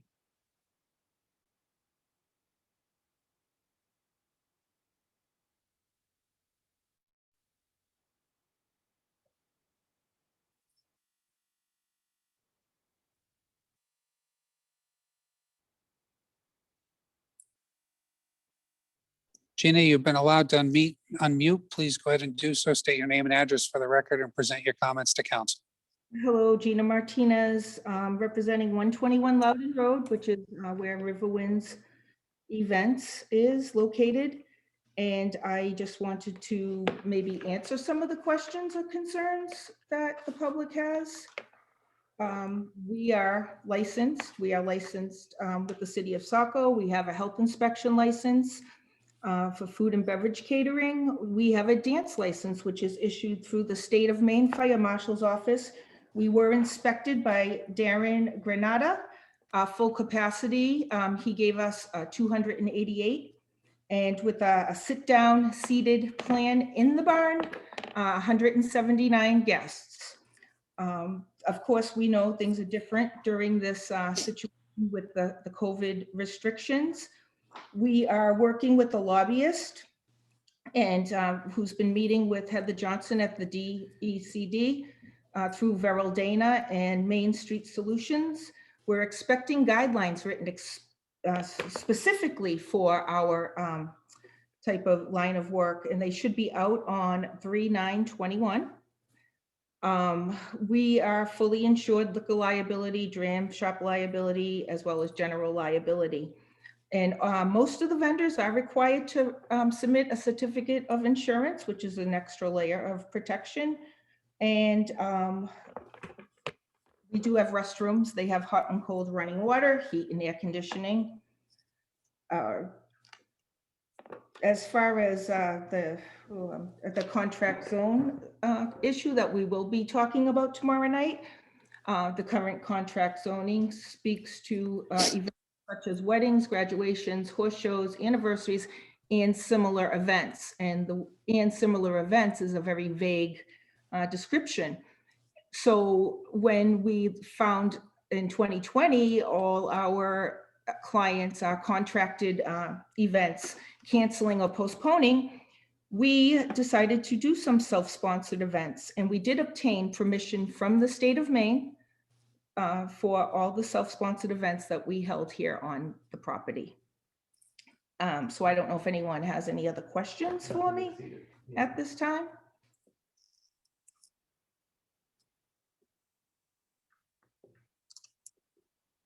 No.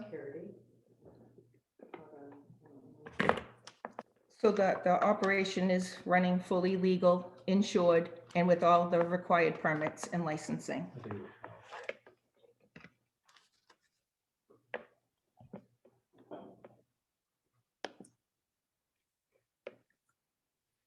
Okay, Gina, is that the end of your comments to the council?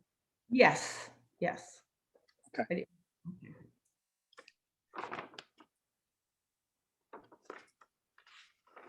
Thank you very much.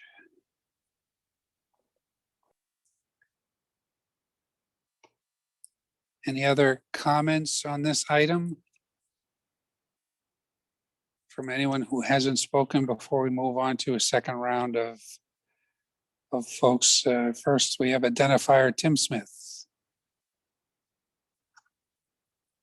Tim, you've been allowed to unmute. Please go ahead and do so. State your name and address for the record and present your comments to council. Okay, can you hear me? We can hear you. My name is Tim Smith. I live at 396 Ferry Road in Saco.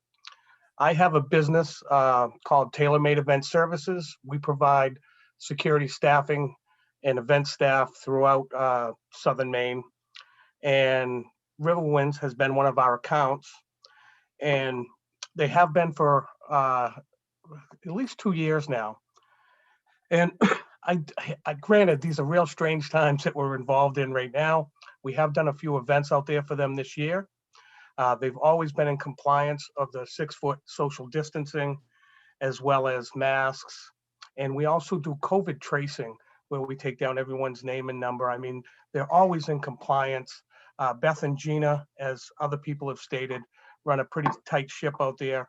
And thankfully they do, because obviously with my staff, which my children work with me as well, they're adults now, I want my staff safe. So if they were doing anything that put the public safety in any danger at all, obviously I wouldn't want to be there myself. They do a top-notch job, and we want to continue working with them. And I understand what a lot of people's concerns, you know, let's wait till this goes through this meeting, and let's wait till it gets compliance this way. But as we all know, businesses are struggling as it is. I'm not saying disregard all these rules and regulations, but we definitely need to speed them up and to be right on top of it. Obviously, we want everybody safe, but to drag our feet with any of this would also put them, would hinder their business coming forward in the spring and summer where they do weddings. That's pretty much all I had, unless anyone had any questions for me.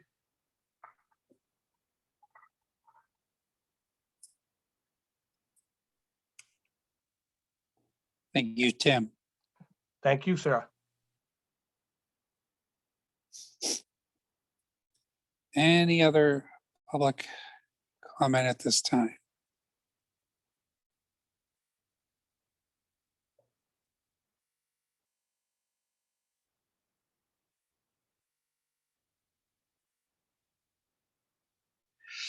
Okay, seeing no hands raised, back to Councilor Archer.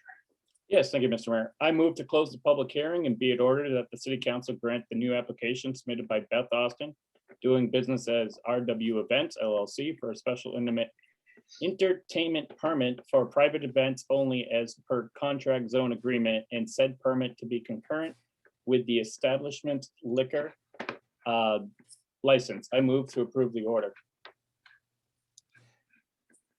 Councilor Archer has made the motion. Is there a second? Second. Second by Councilor McPhail. Councilor Archer, you have your hand up. Yes, thank you, Mr. Mayor. Since August, Riverwinds has been in active communication with the city to improve and meet the demands of law and ordinance. While mindful of the complaints and concerns of the venue's history, there has been an active attempt since August to meet the demands of the city. I also believe that Riverwinds is fully aware that they are on notice. With this in mind, I believe that a concerted effort should be made with the full understanding that the city may suspend or revoke any permit for cause under Section 93, Act 3. This would include any violations related to the barn or the contract zone amendment. Absent the proposed contract amendments, the Riverwinds has other avenues to operate under code and applicable ordinances. The spread of coronavirus has wreaked havoc on the event industry, grinding most operations to a halt, resulting in many layoffs. In this unprecedented time, I believe that we, the city, should provide River Winds the opportunity to succeed. It is with the power of Section 93(3) in our ability to suspend or revoke as remedy that the council should, albeit cautiously, grant River Winds a permit. Thank you. Thank you, Councilor Archer. Any other discussion? Councilor Johnston. Thank you. Well, I can respect Councilor Archer's position or opinion here. For me personally, I look at this and I can only go off what's been provided to me as a councilor, and I have other questions that seem unanswered in the packet. And again, maybe that's not current information, but that's what's before me. And tonight alone, we just had our code enforcement officer state that he doesn't even know if they have an occupancy permit. So, I mean, on that grounds alone, I don't see how you can move this forward without knowing for a fact if they even have an occupancy permit. I mean, you can't issue an additional license to potentially to a entity that doesn't actually, are permitted to have occupancy. So, I mean, for me, I'd prefer to just, I guess, table this, but until we know for sure that these things, the sanitary issues are taken care of. Because again, when I read all this information, I felt lost, to be quite honest. I wasn't really sure where we were going with this. We have a legal opinion that seems kind of one way, and we have staff opinions in here that seem one way, and that's why I asked why is this before us outside of, I understand they need a license. It just seems to me, again, from my position, I don't really it seems like staff is kind of alluded to the fact that there's unanswered questions, and I don't feel comfortable issuing a license under these circumstances. Thank you. Thank you, Councilor Johnston.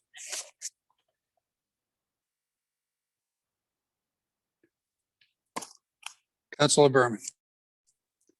Yeah, I think both Councilor Archer and Councilor Johnston have raised excellent points. This is exactly the kind of business we want in Saco. We've heard people speak to the unique aspects of it, to the value it brings, and to their general efforts to run a compliant ship. However, there's also many unanswered questions, including from code enforcement about the current status of this property that make me feel very uncomfortable, including a history of violations of COVID precautions and the governor's mandate that I think also raise cautions. I'm on the fence, and I think for my comfort, I would move to table this for 1 week until we can get answers to some of these questions. So I'd like to make that motion to table. Second.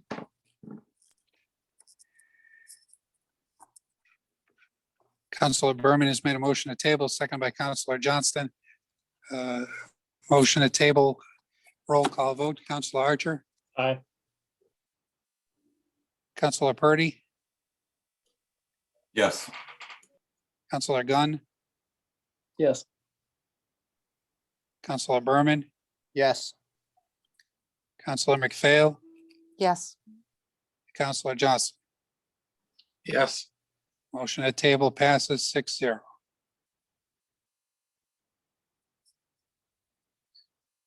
Brings us to what was item F, which is now item G, and that is the second and final reading. Budget amendment number 1, finance staffing on page 82 of the packet.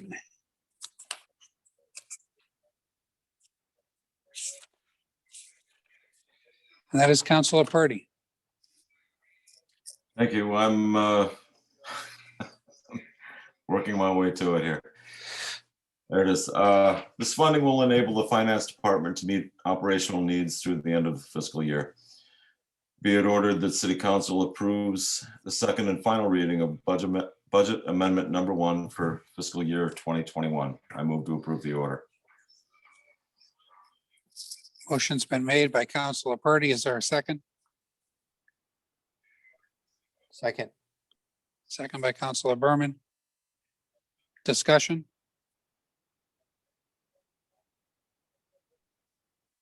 Councilor Archer. Yes, just for clarity to the public, It's important that there's discussion, at least for the public to understand where the council's coming from. This issue stands on its face. It is to meet operational need as it states. So yes, there's a cost, but without us approving it, it would put us in a interesting operational situation. So I'm for it. Thank you, Councilor Archer. Any further discussion? Roll call vote, Councilor Archer, Aye. Councilor Purdy, Yes. Councilor Gunn, Yes. Councilor Berman, Yes. Councilor McPhail, Yes, sir. and Councilor Johnston. Yes. Motion passes 6-0. Moving on to what was item G, now item H. Second and final reading, amendments to Saco Code, Chapter 112, General Assistance, on page 84 in the packet. And that is Council Archer.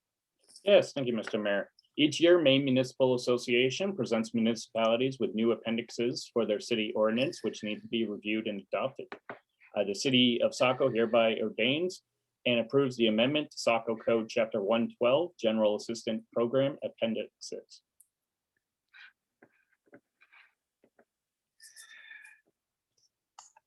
Second. Motions. Thank you. Motion's been made by Councilor Archer, second by Councilor Johnston. Discussion on Saco amendments to Saco Code Chapter 112, General Assistance. Councilor Archer. Yes, thank you, Mr. Mayor. When this first came to us, I can't remember if it was the first reading or before that, there was a discussion on should we change the maximums to better meet Saco's needs.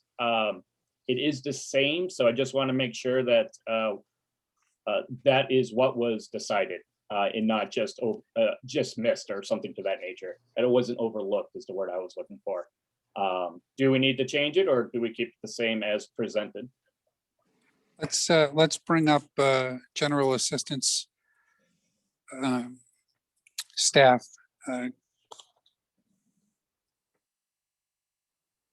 Glenellen Roth is going to be promoted to panelist. Yes, excuse me. Yes, we did look into it. We spoke with Economic Development to see if a survey had been done recently, and there had not been one, but one could be done. We could work with the assessment department to do some sort of update on that. No, it was not overlooked. There, again, as I told you at the the presentation, I have not heard from any clients that rent is an issue, but I do believe that's because of COVID. I read today that there's 200 billion, I believe, now going to assist renters that opened up today. So I haven't run into a problem with what we currently have, but that doesn't mean there isn't one. It's just I haven't seen it. Okay, thank you, GA Director Roth. Appreciate it. Thank you.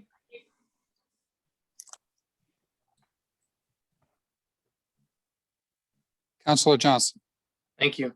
I originally was prepared really to make the amendment to adopt the Portland maximums, but given that, you know, the General Assistance Director just kind of spoke to the fact that she doesn't feel it's necessarily needed right now.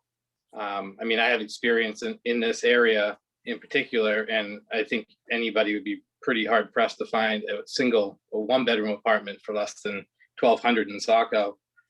So I would suggest going forward into the next, before we do this again, that we do that study.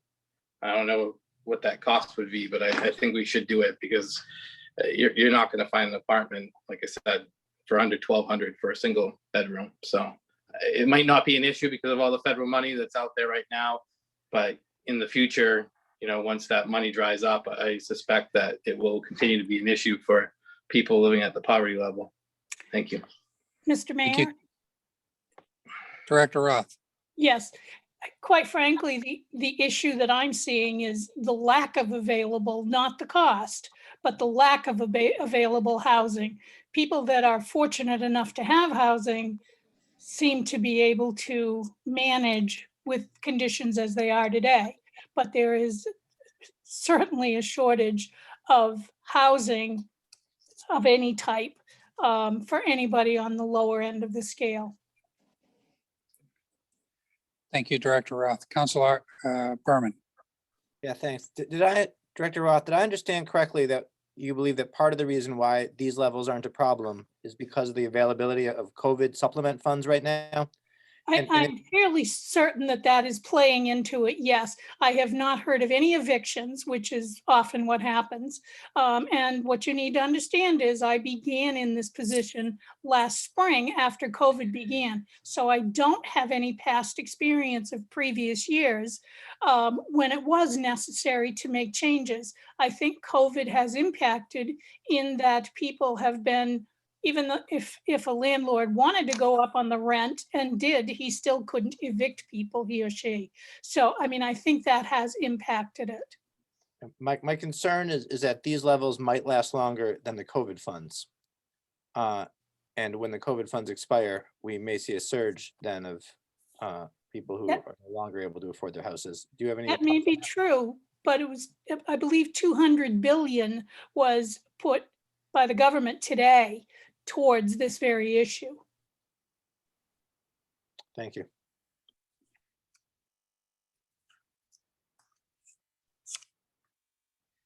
Any other questions, comments, discussion?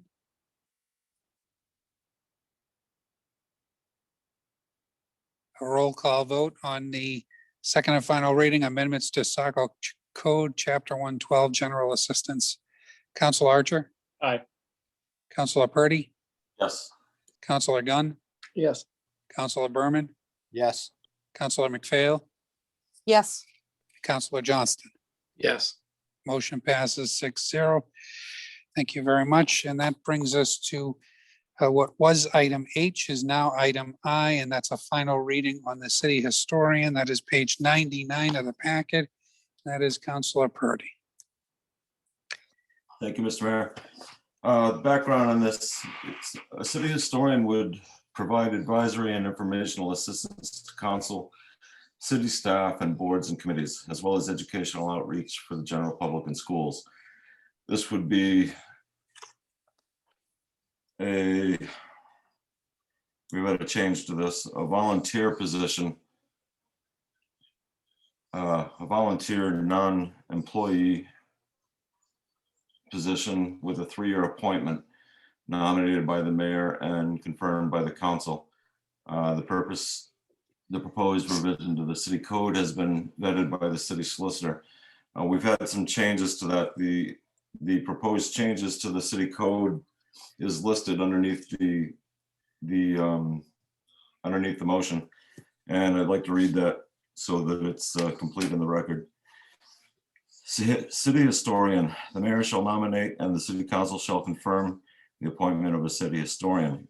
The office of city historian shall be supervised by the city administrator and will provide advisory and informational assistance to the work of the city council, city staff, and to those city boards who may benefit therefrom. The city historian shall also be responsible for educational outreach efforts to the general public and Saco schools, and will work with the city administrator to develop a suitable proposal for community outreach and education on an annual basis. This is a volunteer position with a 3-year appointment. The council may approve a stipend for the city historian annually. The city of Saco hereby ordains and approves the second and final reading of establishment of city historian.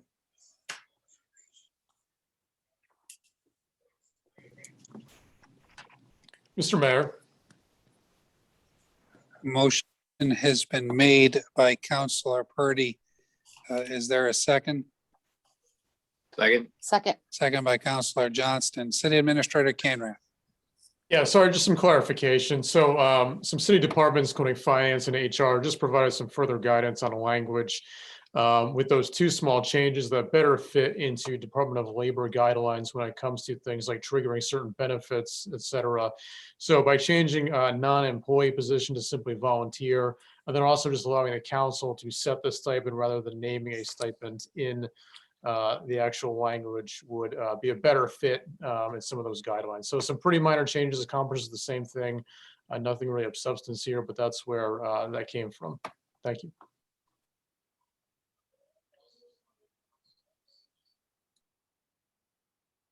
Thank you, City Administrator Canrath. Councilor Archer. Yes, thank you, Mr. Mayor. I just want to make sure that when we, I'm for it, no, there's no problems there, but what's in our packet is 100% not what the language is. So I just want to make it sure that the email sent by the city administrator yesterday at 2:31 is what is translated into the packet. I just don't want us recognizing 2 years down the road that we made a mistake. So transcribe over into our packet, that'd be great. Thank you. I don't know if procedurally it should just be offered as an amendment, Mr. Mayor, if that would make more sense. That's kind of where I was, I guess I was going that way. Thank you. Yeah. Second. So Councilor Archer, you're making an amendment to remove that, remove part-time non-employee to a volunteer. Cross out the city historian shall receive stipend, that sentence, and then insert the council may approve a stipend for the city historian annually. And it's identical to what the city administrator wrote in the email to council in the correction. So the amendment has been made by Councilor Archer, second by Councilor Johnston. Any discussion on the amendment? On the amendment only? Roll call vote. Councilor Archer? Aye. Councilor Purdy? Yes. Councilor Gunn? Yes. Councilor Berman? Yes. Councilor McPhail? Yes. Councilor Johnston? Yes. The amendment passes 6-0. That makes us back to the main motion as amended. Main motion as amended to establish city historian. Discussion. Welcome addition. Roll call vote. Councilor Archer? Aye. Councilor Purdy? Yes. Councilor Gunn? Yes. Councilor Berman? Yes. Councilor McPhail? Yes. Councilor Johnston? Yes. Motion passes 6-0. Thank you very much, everyone. That brings us to item 10 of the agenda, and that is new business. But if there's no objection, we'll take a 5-minute recess. Mr. Mayor? So let's be back. Councilor Archer. I'll be using this time to leave as I have a personal matter to take care of in the early morning. Have a great evening, and we'll see you soon. Thank you. Take care. Have a good one, guys. So please be back at 8:30.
Andrew, we can come back.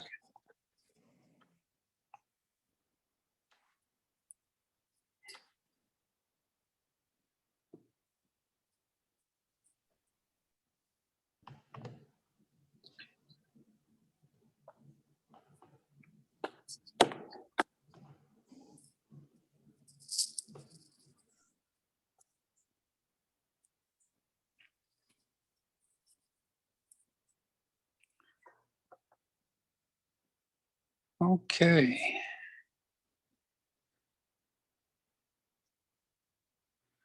We got 5 counselors now and we're ready to go. Finance Director Salas, thank you for joining us this evening. You're going to give us a presentation under new business item A, which is the pilot policy, which we're excited to see back. Thank you very much. No problem. Thank you for that introduction. So as the mayor said, I'm going to be doing a short presentation, so I'm going to share my screen.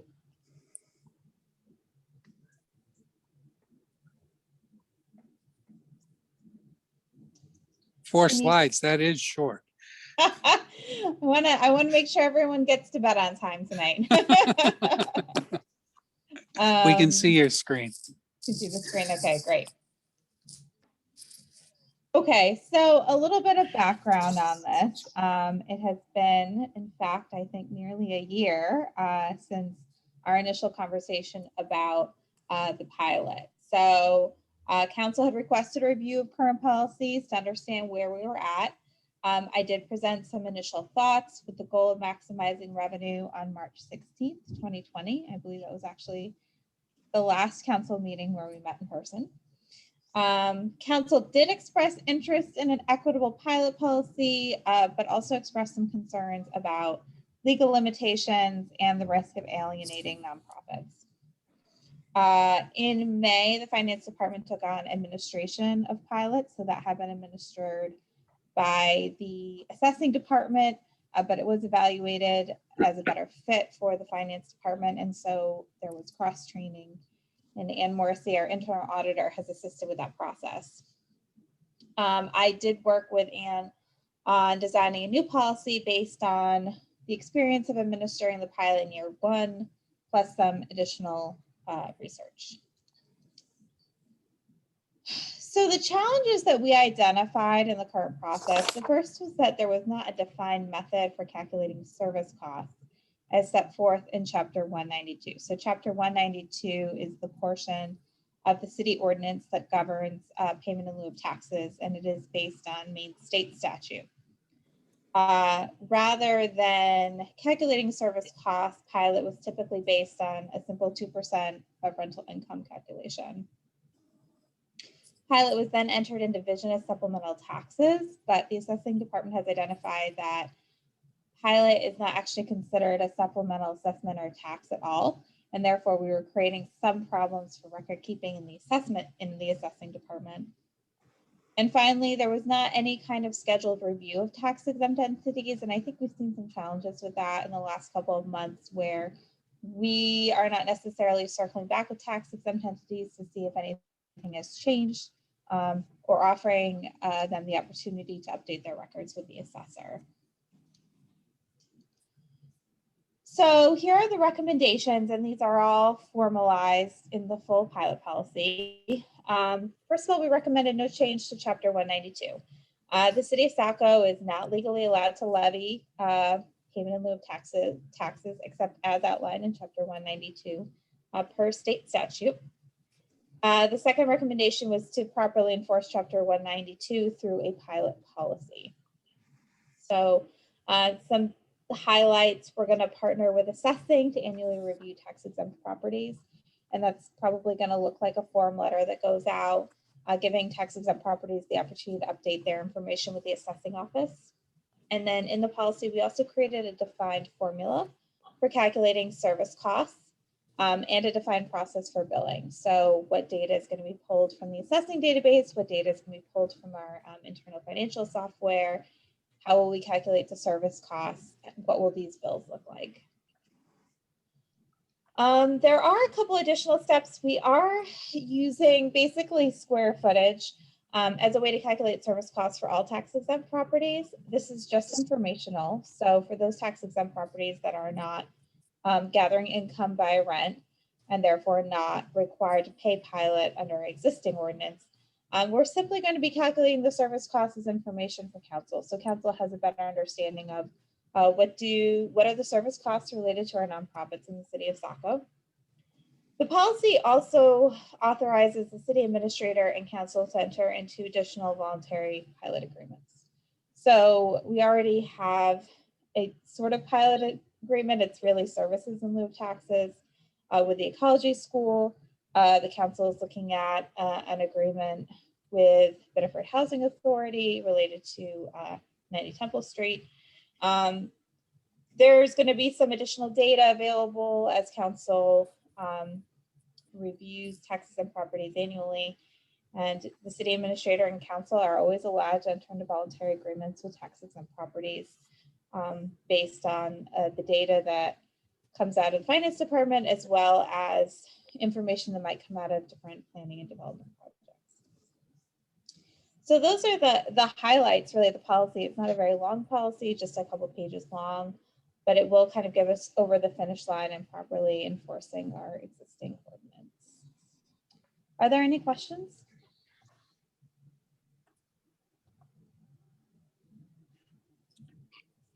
Finance Director Salas, thank you for that presentation. We have a couple questions here. Councilor Johnston, then Councilor Berman. Councilor Johnston. Thank you. Well, first, I just, thank you for your efforts on this. My history with Chapter 192 really predates long before I was ever on council. I was still in high school when I read that chapter and kind of had asked questions at that time as to how it was being enforced, and it seemed like it wasn't. So, kudos to you and your staff for figuring out a methodology to, actually apply it. I guess one of the questions I have in relation to nonprofits and in particularly with schools,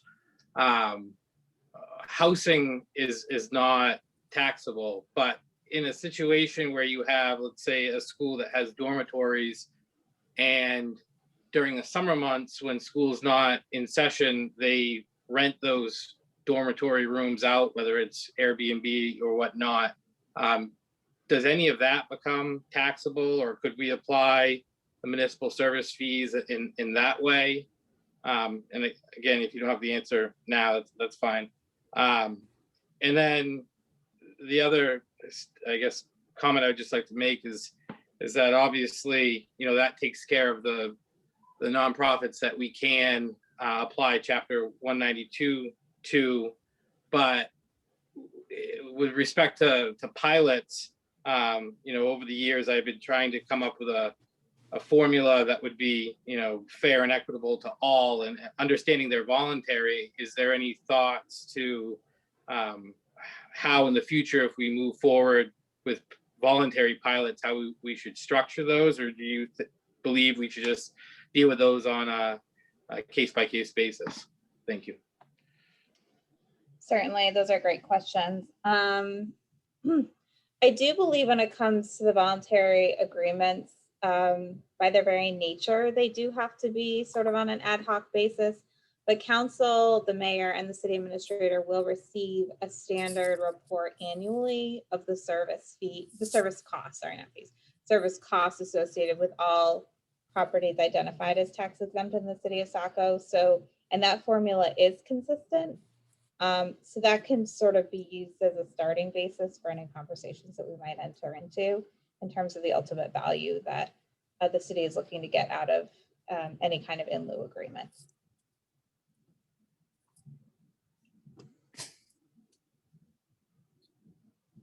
Councilor Berman. Councilor Berman, you're muted. Thank you. I was talking to myself. Yeah, I appreciate Councilor Johnston's question, and I guess mine might be even a little bit more basic, and so I appreciate if you can just educate me.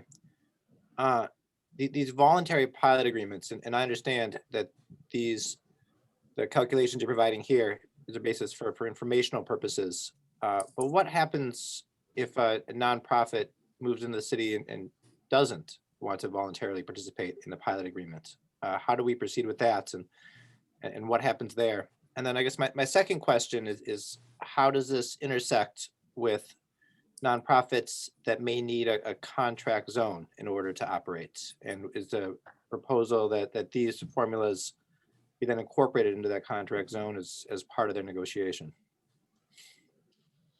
So again, great questions. We in the finance department can only offer basically a consistent formula for calculating service costs.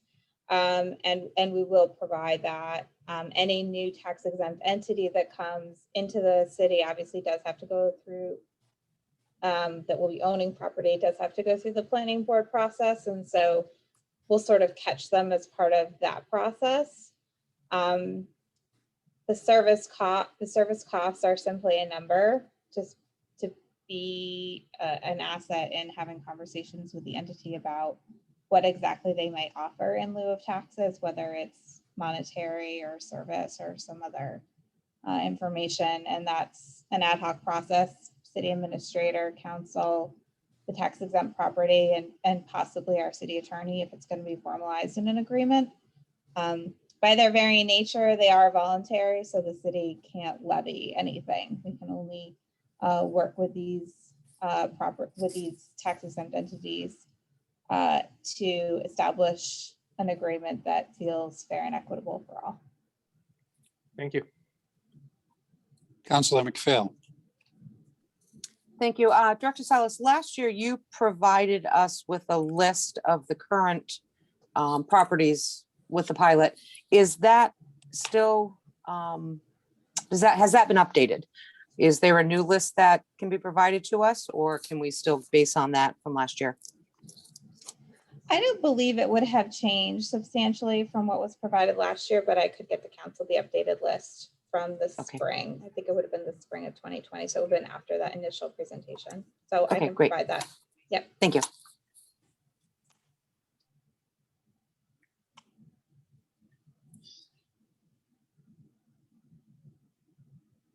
Any other questions at this time for Director Salas?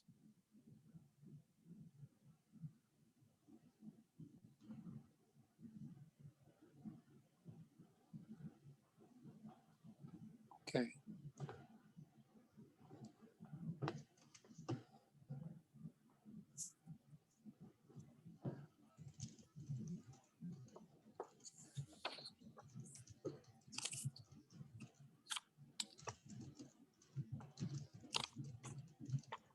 If there's no objection, this will be brought forward at a council meeting in the future to be voted on and perhaps amended and then voted on again. Okay. That brings us to item B under new business. That is the grants policy, and Finance Director Salas, I think you're up again. Thank you. Yes. I have noted the question about student housing from Councilor Johnston, as that's more of the assessor, and to send out the pilot. So that'll be coming out after this meeting. Okay, and with that, I'm going to once again share presentation. Can you see the presentation? We can. 3 slides.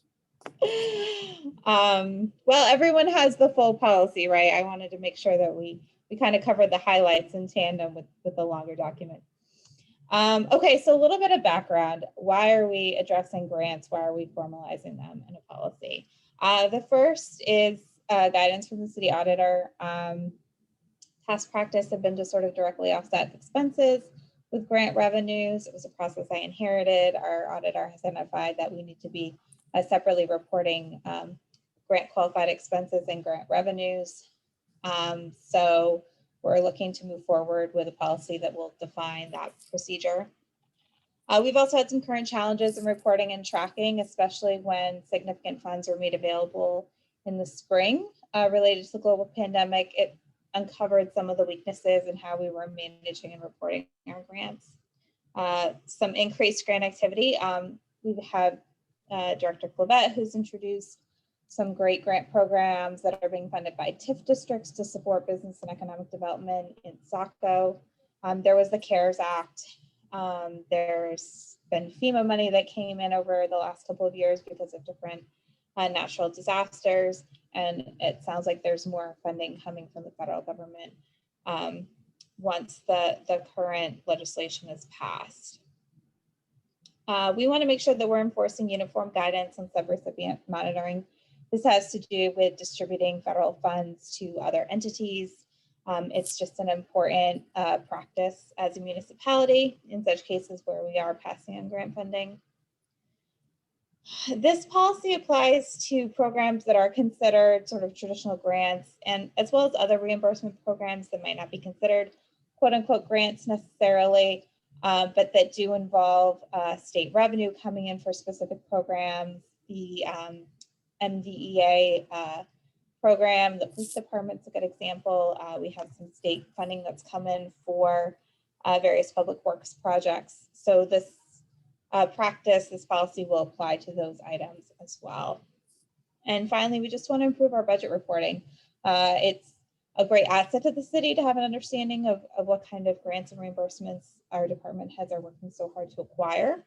And it makes it a little bit easier to keep track of how different departments are performing versus their council appropriation, as opposed to grant-related activity and funding. So some specific changes, again, highlights from the full policy. Finance must be notified of all grants. Generally, department heads are very good about this, but we are kind of formalizing that anytime grant revenue is received, finance needs to be notified. Finance is going to formalize the process of tracking grants and make use of our ERP Munis for that purpose. Grant funding and related expenditures will be tracked in grant-specific accounts. So again, rather than using grant revenue as a credit against an expense account, we're just going to pull out the related expenditures into grant-specific expenditure accounts and book the grant revenue in its own grant revenue account. Grants are going to be reported separately from departmental budgets. Just improves reporting, keeps the data nice and clean. There's clear delineation between contractors and subrecipients. So this is really important if, for example, the city of Saco chooses to offer grant funding sourced from the federal government to another entity for various programming. It's important that we're following best practices for those subrecipients. And it's important that we understand whether we're really administering the grant program or a subrecipient is. So there's some good definitions in the policy on that. There is an annual process for subrecipient monitoring if the city begins to do more of that. And then we have some guidance for city originated grants. Just making sure that we're advertising, creating a fair and equitable process for qualified businesses and organizations to receive city originated grants. And those are sort of the highlights, but I'm happy to answer any questions on the details of the policy. Thank you, Finance Director Salas. Any questions?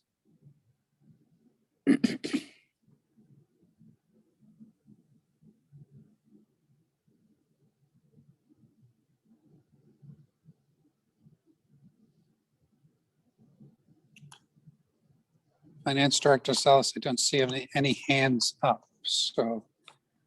Okay. I think we can move on. Council, if there's no objection, this will be before us again at a meeting in the future.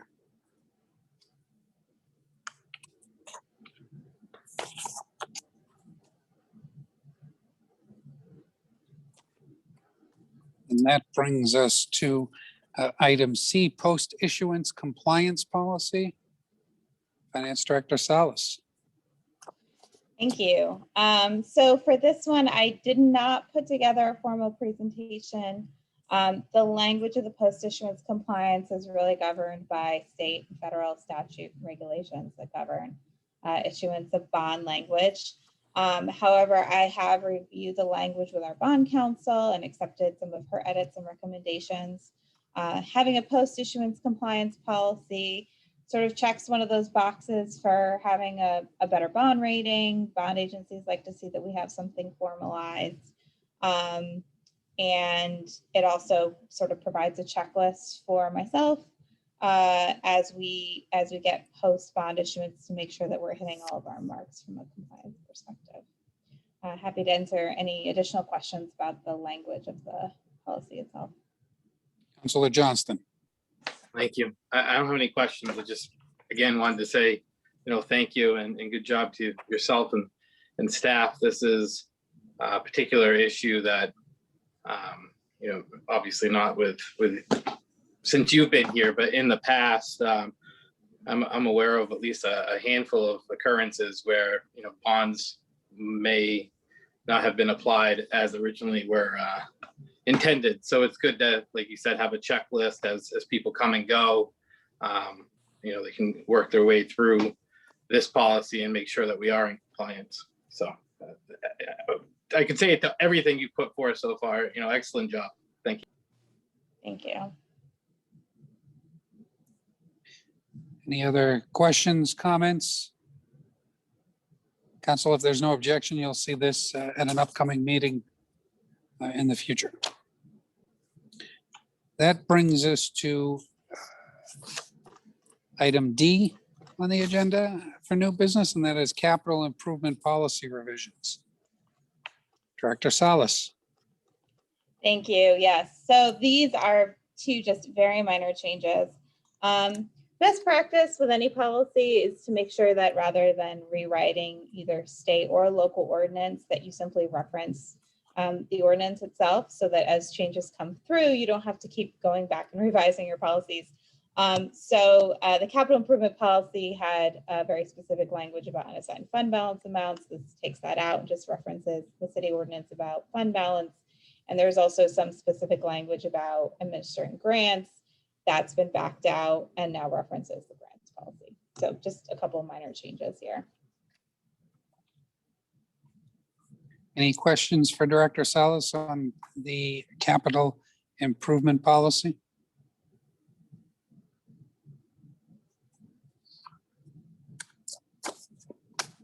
Seeing no questions, councilors, if there's no objection, you'll see this on an upcoming agenda in the future as well. Finance Director Salas, thank you for your presentations tonight and your hard work.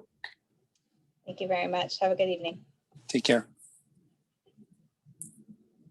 That brings us to item 11 on the agenda. That is the administrative update. City Administrator Canrath. Thank you, Mr. Mayor. Starting off with the joint Biddeford Saco Working Group, the joint committee met on February 25th and discussed, among other things, the possibility of a shared dispatch communication center. This resulted in the group deciding to investigate it further with a feasibility study that will determine if the idea has further merit and deserves further consideration down the road. The joint harbor master concept was also discussed, but the group felt more information needed to be gathered, including prospective language drafted that both communities could potentially consider before moving forward on that. So we're going to be meeting again in mid-April to talk about those issues and more. And I imagine we'll be reporting back to council with any progress made there. As was mentioned earlier in the meeting by some members of Save Our Shores, the mayor and I met with staff members from our congressional delegation last week, as well as Councilor Berman also joined us to discuss the Option 6 project and receive an update from anything or any communication that's happened with the U.S. Army Corps of Engineers. So we were told by the delegation representatives that the Army Corps response to our letter is imminent and pending. In the next few weeks, we should have some form of response. So we're eager to get that.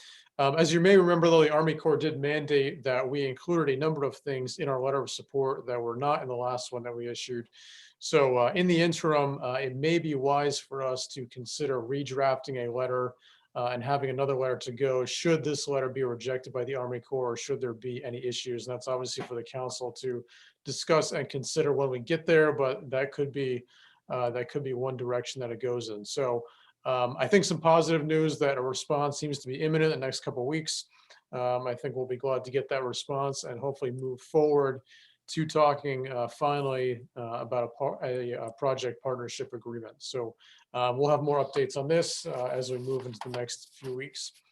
The Bike Ped Bridge Collaborative Project with Biddeford, as you know, in late October 2020, the city of Saco, in coordination with Saco Main Street and the city of Biddeford, signed a contract with Thornton Tomasetti to complete a concept plan for the proposed Bike Ped Bridge across the Saco River that will run parallel to the railroad tracks connecting the Saco Transportation Center and Lincoln Street in Biddeford. This concept plan will investigate the feasibility of construction, identify 2 possible design concepts, including cost estimates for each, and identify potential funding sources and next steps to construction.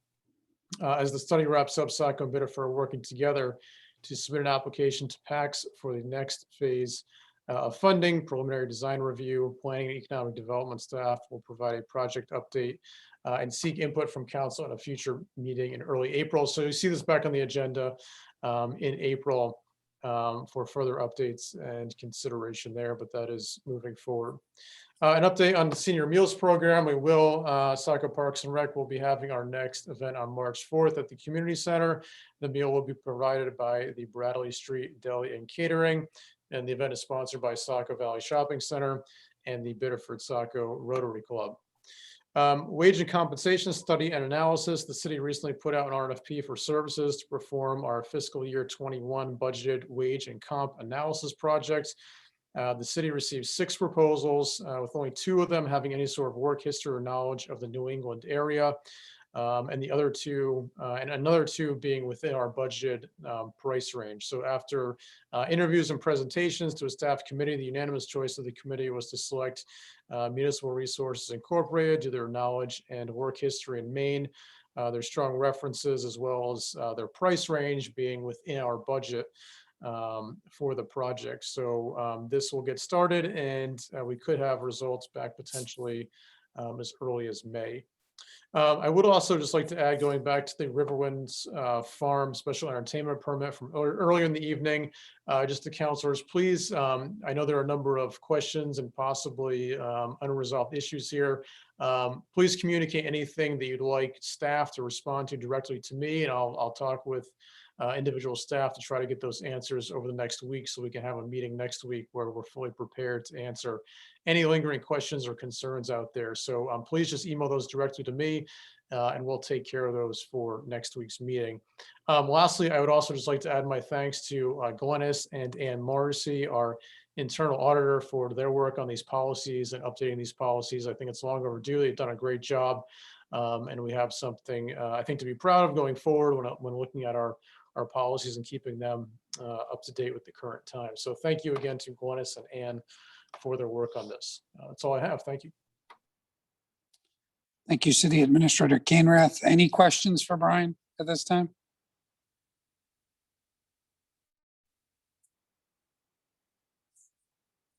Okay, moving on to item 12 of the agenda, that is council discussion and comment.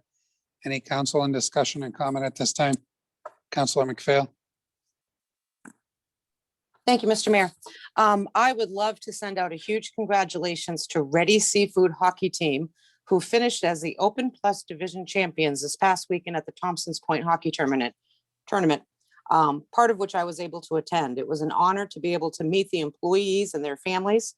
They represented Saco not just with their victory, but their determination and spirit. So congratulations to Ready Seafood, and can't wait for next year.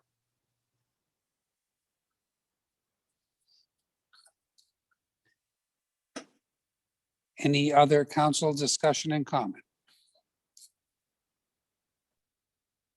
Okay, there's no executive session tonight. That brings us to item 15. Is there a motion to adjourn?